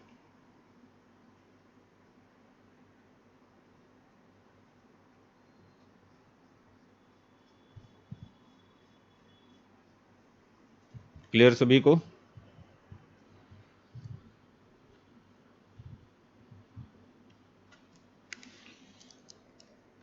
ये लिमिट बताओ।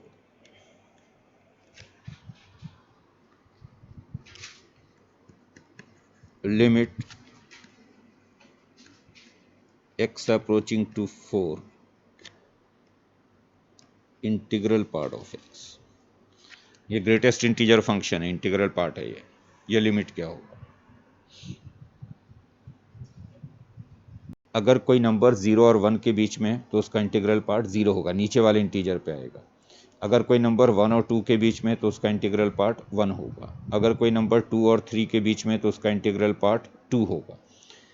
जैसे कोई नंबर अगर सपोज 3.9 है तो उसका इंटीग्रल पार्ट 3 है। अगर कोई नंबर 4.1 है तो उसका इंटीग्रल पार्ट 4 है। तो देखो, जब हम इसका लेफ्ट हैंड लिमिट चेक करेंगे पहले, तो limit x approaching to 4 minus integral part of x,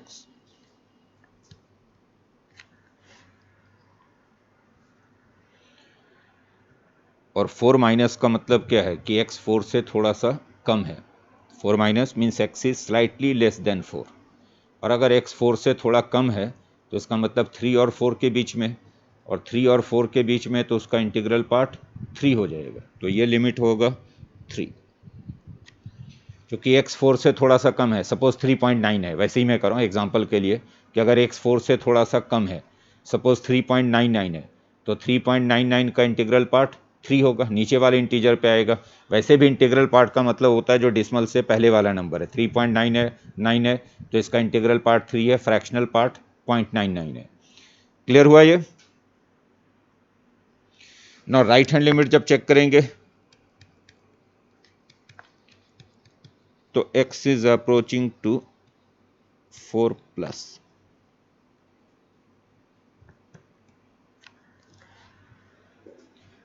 four plus का मतलब है कि x is slightly less greater than 4। x 4 से बड़ा है, 4 से बड़ा है मतलब x कहाँ पे है, 4 और 5 के बीच में। और चूंकि x 4 और 5 के बीच में है तो उसका इंटीग्रल पार्ट 4 बनेगा। 4 से थोड़ा ऊपर है, जैसे 4.01, 4.02, 4.001, ऐसा कोई भी नंबर है, 4.01 है तो उसका इंटीग्रल पार्ट 4 हो जाएगा। तो इसका लेफ्ट लिमिट 3 है, राइट लिमिट 4 है। और इसलिए आप कहोगे कि ये जो लिमिट गिवन था हमें, limit x approaching to 4 integral part of x, this limit does not exist, right?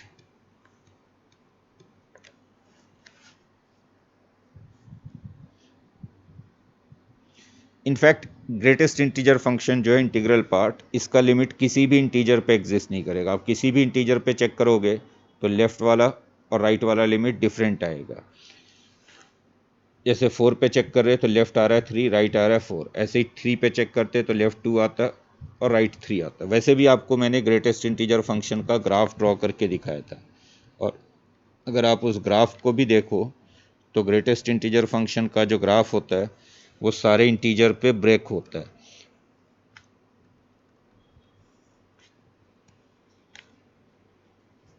ये ग्राफ होता था इसका, ग्रेटेस्ट इंटीजर फंक्शन का ग्राफ स्टेप्स जैसा होता है। 0 से 1 तक ग्राफ 0 के लेवल पे होता है, 0 पे क्लोज, 1 पे ओपन। फिर 1 से 2 में एक स्टेप ऊपर चला जाता है ऐसे, 2 से 3 में फिर एक स्टेप ऊपर हो जाता है ऐसे, 3 से 4 में फिर ऐसे एक स्टेप ऊपर, एक एक स्टेप यानी एक एक यूनिट ऊपर चढ़ता जाता है, 1 2 3 ऐसे। ऐसे इधर ड्रॉ करेंगे -1 से 0 में तो नीचे होगा, फिर -2 से -1 में। तो ये जो आपको स्टेप्स जैसे दिखाई दे रहे हैं यही इंटीग्रल पार्ट का ग्राफ है, जो रेड वाला स्टेप्स है। और बड़ा क्लियर है कि हर एक इंटीजर पे ये 1 यूनिट ऊपर चढ़ जाता है। तो ऑब्वियसली लेफ्ट वाला ग्राफ और राइट वाले ग्राफ पे 1 यूनिट का डिफरेंस है, यानी लेफ्ट वाला लिमिट और राइट वाले लिमिट पे हर एक इंटीजर पे 1 यूनिट का डिफरेंस रहेगा ही नहीं। जैसे अगर मैं सपोज 3 पे लिमिट चेक कर रहा हूँ, तो जब हम x को 3 की तरफ ले जाएंगे राइट साइड से, यहाँ से जाएंगे अगर 3 के लेफ्ट पे तो यहाँ पहुँचेंगे इस वाले पॉइंट पे। ये कौन सा पॉइंट है? ये पॉइंट 3,2 है। जबकि 3 के राइट से आएंगे तो यहाँ पहुँचेंगे 3,3 पे, अगर राइट से आएंगे तो। बोलो क्लियर है? अगर हम 3 के लेफ्ट पे जा रहे हैं तो पहुँचेंगे 3,2 पे, राइट से आ रहे हैं 3 की तरफ तो पहुँचेंगे 3,3 पे। तो ऑब्वियसली लेफ्ट वाला लिमिट और राइट वाला लिमिट 3 पे डिफरेंट आएगा। 3 पे लेफ्ट लिमिट 2 आएगा, राइट लिमिट 3। ऐसे ही सारे इंटीजर पे डिफरेंट आएगा। बोलो क्लियर?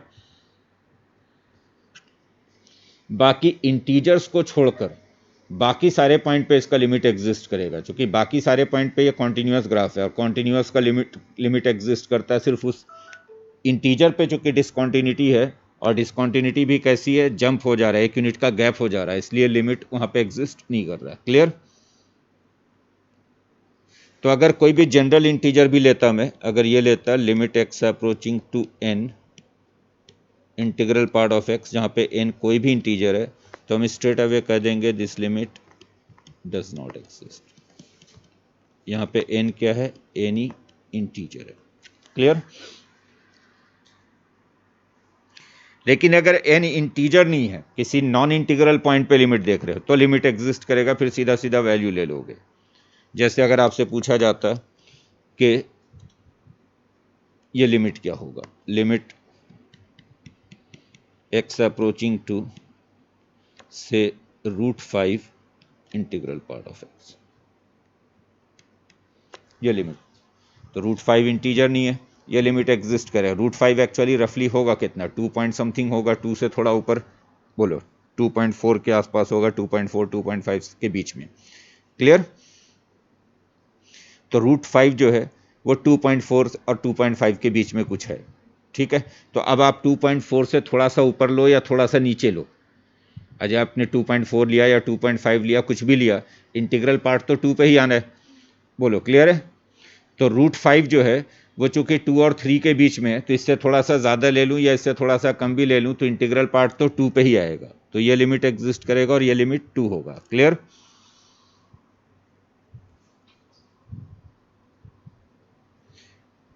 वैसे भी आप सीधा भी कह सकते हैं कि ये जो √5 है ये 2 और 3 के बीच में है, और ये 2 और 3 के बीच में, तो ऑब्वियसली इसका इंटीग्रल पार्ट 2 होगा। बोलो क्लियर है? अब अगर मैं √5 से थोड़ा सा ऊपर भी ले लूँ, यानी राइट साइड पे रह जाऊँ, या √5 से थोड़ा सा नीचे भी ले लूँ, तब भी वो 2 और 3 के बीच में ही रहेगा, यानी इंटीग्रल पार्ट तो उसका 2 ही बनना है। तो ग्रेटेस्ट इंटीजर फंक्शन का लिमिट सारे पॉइंट पे एग्जिस्ट करता है, सिर्फ इंटीजर पे एग्जिस्ट नहीं करता। इंटीजर्स को छोड़कर बाकी सारे पॉइंट पे लिमिट एग्जिस्ट करेगा, और बाकी सारे पॉइंट पे जो ओरिजिनल वैल्यू होगा वही लिमिट होगा। सीधा सीधा ओरिजिनल वैल्यू निकाल लो। क्लियर? सेम वैसे ही फ्रैक्शनल पार्ट की लिमिट भी जो है वो सारे पॉइंट पे एग्जिस्ट करेगी, इंटीजर पे एग्जिस्ट नहीं करेगा। एक्चुअली फ्रैक्शनल पार्ट का ग्राफ याद करो कैसा होता था। फ्रैक्शनल पार्ट का भी ग्राफ मैंने आपको बताया हुआ है। ये मैं किसका ग्राफ ड्रॉ कर रहा हूँ? फ्रैक्शनल पार्ट ऑफ एक्स का भी साथ साथ ड्रॉ कर लें, पहले भी आपने ड्रॉ किया हुआ है। फ्रैक्शनल पार्ट का ग्राफ ऐसे होता है, 0 से 1, अब फिर इसी के पैरेलल लाइन सेगमेंट ऐसे चलता रहता है, 1 से 2, 2 से 3, ये 1 है, ये 2 है, ये 3 है, ऐसे इधर। तो ये जो इंक्लाइंड लाइन सेगमेंट है 1 स्लोप पे, यही फ्रैक्शनल पार्ट का ग्राफ है। और ये जो लेवल होता है ग्राफ का, ये अपर लेवल, ये 1 का लेवल होता है।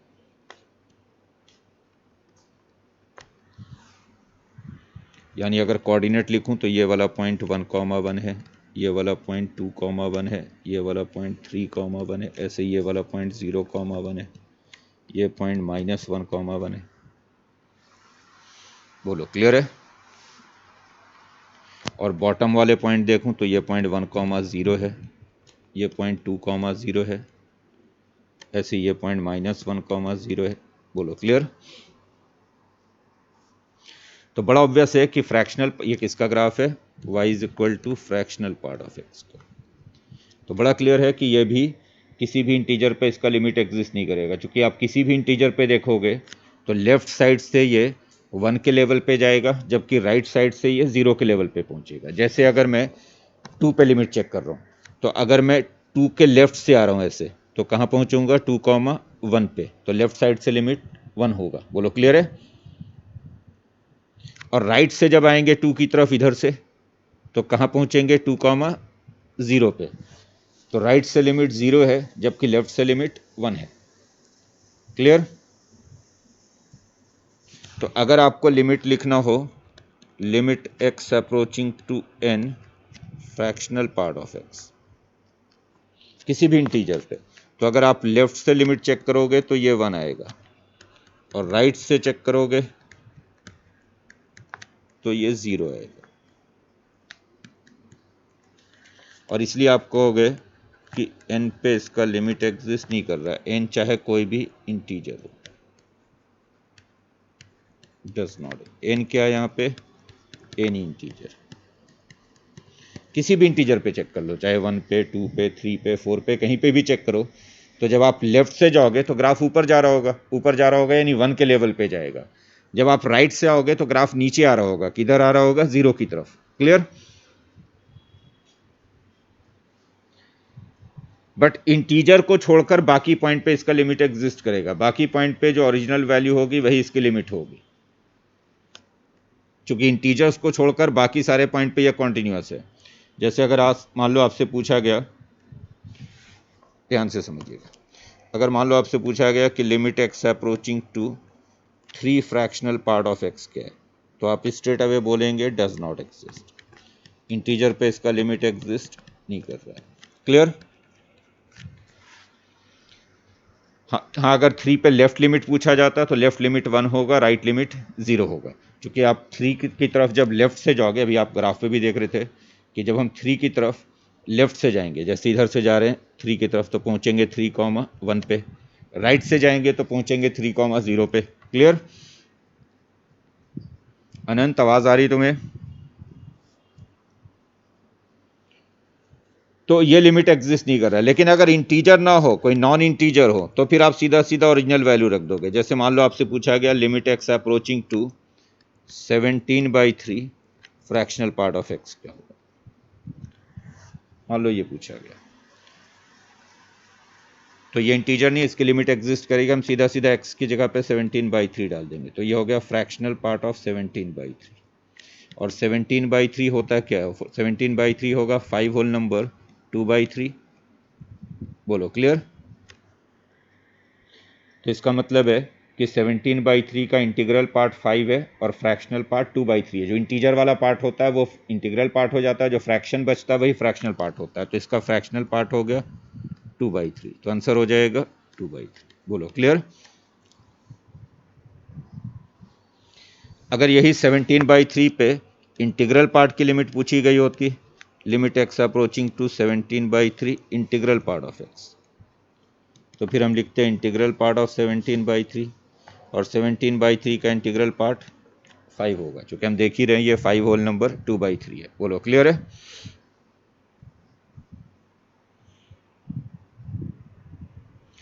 तो चाहे इंटीग्रल पार्ट हो या फ्रैक्शनल पार्ट हो, दोनों का ही लिमिट किसी भी इंटीजर पे एग्जिस्ट नहीं करता है। यानी आप किसी भी इंटीजर पे देखोगे तो आप कहोगे limit does not exist.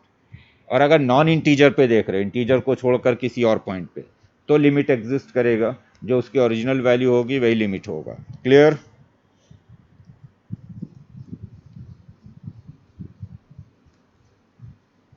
Next, ये लिमिट बताओ, limit x approaching to 0 mod x over x, limit x approaching to 0 mod x exist करेगा? ये एग्जिस्ट नहीं करेगा। देखो इसका राइट हैंड लिमिट अगर चेक करो, limit x approaching to 0 plus mod x over x,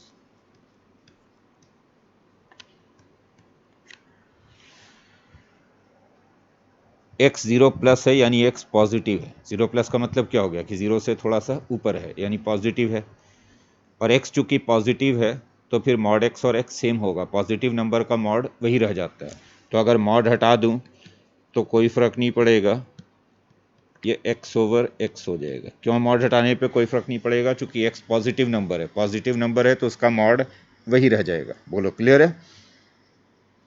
और एक्स एक्स कैंसिल हो गया तो ये 1 हो गया, तो इसका राइट हैंड लिमिट 1 है। क्लियर हुआ ये? Now left hand limit, limit x approaching to 0 minus mod x over x. और अब एक्स नेगेटिव नंबर है। देखो पॉजिटिव नंबर का मॉड तो वही लिख देते हैं, यानी एक्स अगर पॉजिटिव है तो मॉड एक्स और एक्स सेम होगा, मॉड एक्स को एक्स लिख देते हैं। लेकिन अगर एक्स नेगेटिव नंबर है, जैसे -7 है एक्स, तो -7 का मॉड -7 तो लिखोगे नहीं, -7 का मॉड +7 लिखोगे, यानी साइन बदल दोगे। और किसी भी नंबर का साइन बदलने का मतलब क्या होता है कि उसको माइनस से मल्टीप्लाई कर देते हैं। जैसे -7 को +7 बनाना है आपको, तो आप क्या करोगे? -7 को एक और माइनस से मल्टीप्लाई कर दोगे तो वो प्लस हो जाएगा। क्लियर है? तो अगर x पॉजिटिव है तब तो मॉड x और x दोनों सेम चीज़ है, मॉड x को x ही लिखते हैं।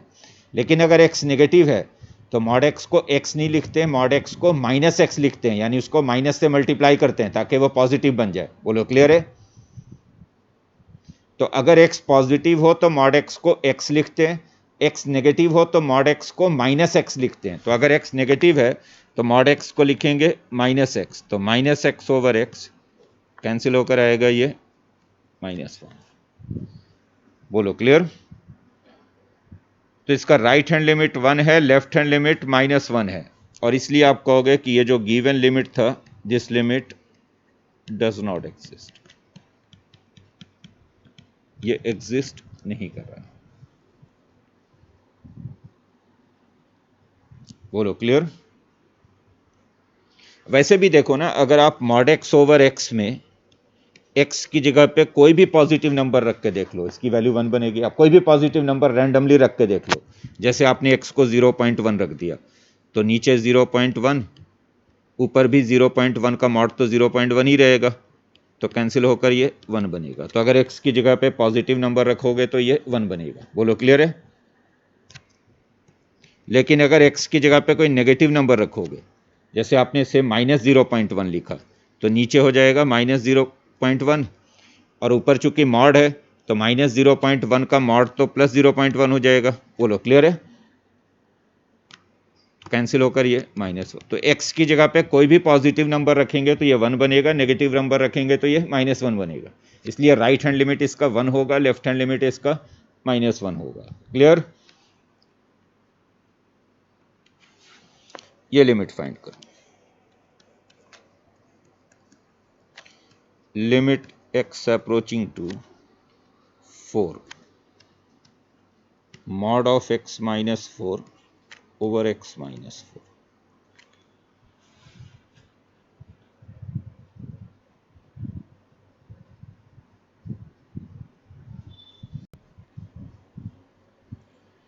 क्या आ रहा राइट एंड लेफ्ट? बोलो राइट पे क्या है, लेफ्ट पे क्या है?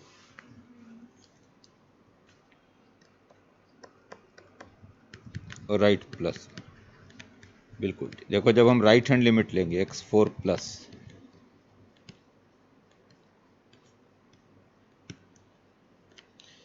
4 प्लस का मतलब है कि x 4 से थोड़ा ऊपर है,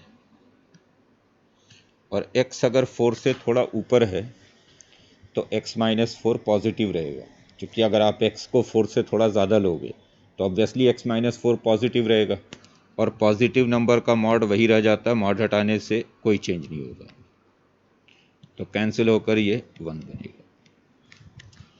लेफ्ट हैंड लिमिट,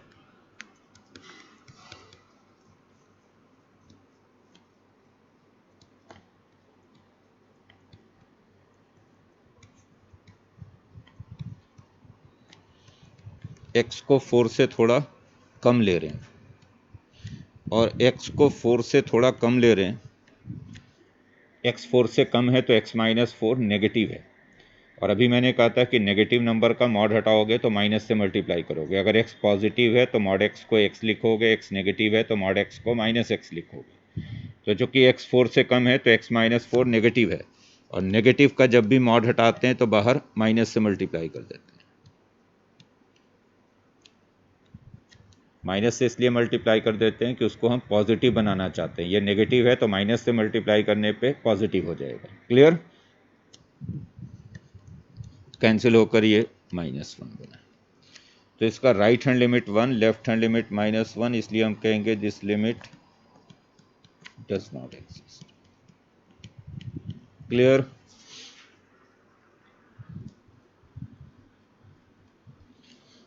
ये लिमिट बताओ।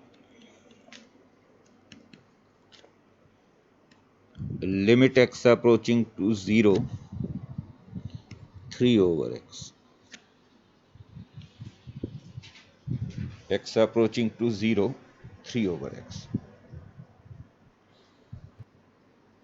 अगर डिनोमिनेटर जब भी 0 के आसपास हो, बहुत छोटा हो, तो वैल्यू इनफाइनाइट हो जाता है, बहुत बड़ा हो जाता है। आप ऐसे समझो कि जैसे हम 3/0.1 लेंगे तो ये 30 बनेगा। अगर हम 3/0.01 लेंगे तो ये 300 बनेगा। अगर हम और छोटा कर देंगे, 0.001 कर देंगे तो ये 3000 हो जाएगा। तो जैसे जैसे हम डिनोमिनेटर को छोटा करते जाएंगे, वैल्यू बहुत बड़ी होती जाएगी। तो अगर डिनोमिनेटर 0 के बहुत आसपास हो तो वैल्यू इनफाइनाइट हो जाता है। तो जब भी न्यूमरेटर कोई फाइनाइट क्वांटिटी हो और डिनोमिनेटर 0 के आसपास हो, न्यूमरेटर में कुछ भी है, 3 है, 4 है, 5 है, कुछ भी है, अगर न्यूमरेटर में कोई फाइनाइट क्वांटिटी है और डिनोमिनेटर 0 की तरफ जा रहा हो तो वैल्यू इनफाइनाइट हो जाएगा। अब अगर न्यूमरेटर एंड डिनोमिनेटर दोनों सेम साइन के हैं तो प्लस इन्फिनिटी होगा, अपोजिट साइन के हैं तो माइनस इन्फिनिटी होगा। तो देखो, जब हम इसका राइट हैंड लिमिट चेक करेंगे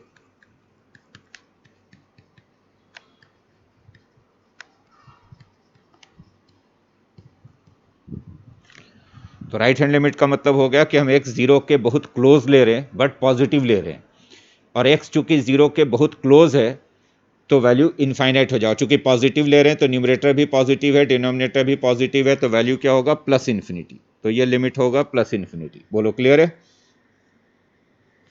जब लेफ्ट हैंड लिमिट चेक करेंगे इसकी,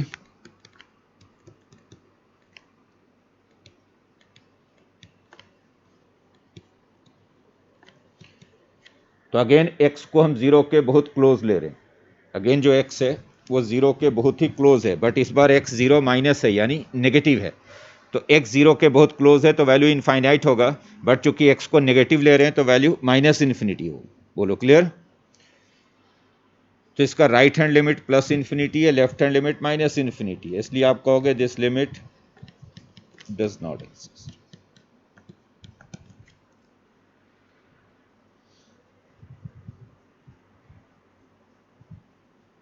समझ में आ गई बात? लेकिन इसी में अगर मान लो मैंने ये लिखा होता x अप्रोचिंग टू 0, 3/x² लिखा होता नीचे अगर, तो अब जो एक्स स्क्वायर है वो हमेशा पॉजिटिव बना रहेगा। चूंकि स्क्वायर है तो नेगेटिव तो हो ही नहीं सकता। एक्स को चाहे आप 0 प्लस लो या 0 माइनस लो, एक्स को चाहे पॉजिटिव लो या नेगेटिव लो, एक्स स्क्वायर तो हमेशा पॉजिटिव ही बना रहेगा। बोलो क्लियर है? तो अगर हम एक्स को 0 के बहुत क्लोज लेंगे, इधर फ्रॉम द राइट और फ्रॉम द लेफ्ट, यानी 0 के बहुत क्लोज लेंगे, चाहे पॉजिटिव लें या नेगेटिव लें, एक्स स्क्वायर पॉजिटिव ही बना रहेगा और 0 के आसपास होगा। तो ये लिमिट एग्जिस्ट करेगा, और ये लिमिट क्या होगा? ये इन्फिनिटी होगा, चूंकि डिनोमिनेटर इसमें हमेशा पॉजिटिव ही बना रहेगा। बोलो क्लियर है? तो ये एग्जिस्ट करेगा and this limit is infinity. समझ में आ गई बात?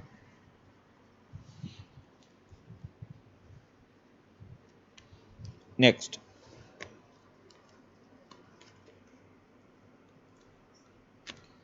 Limit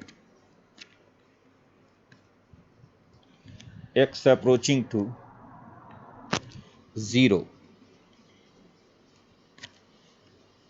integral part of cos x। अगर x 0 को अप्रोच कर रहा है तो cos x के बोले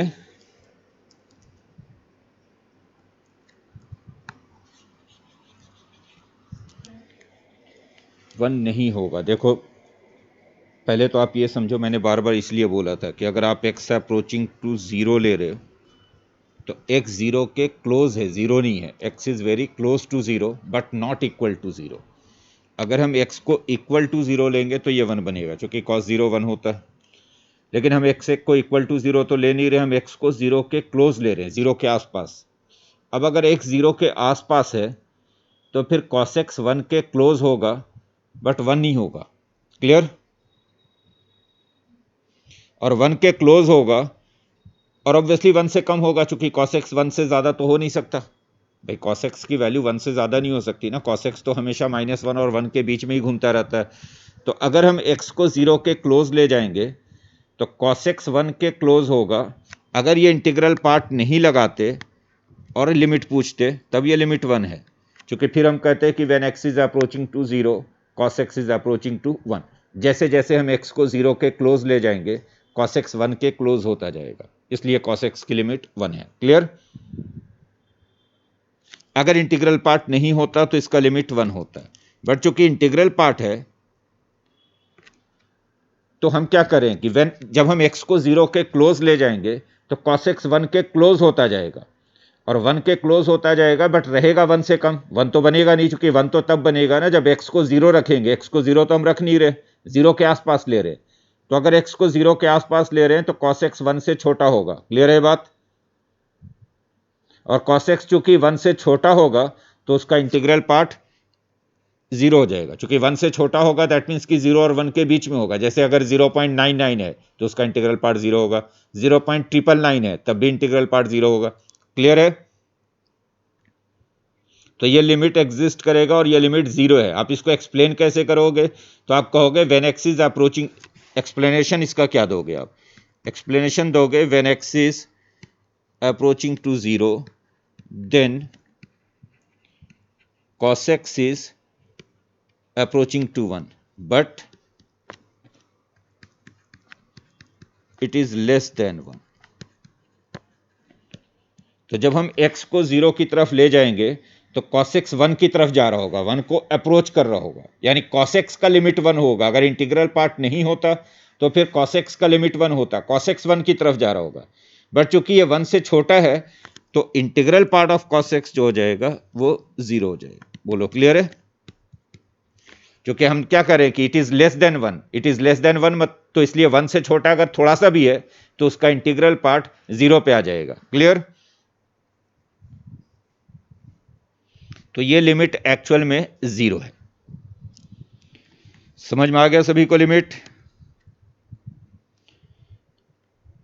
बाकी हम नेक्स्ट क्लास में करेंगे, आगे इसको बढ़ाएंगे नेक्स्ट क्लास में।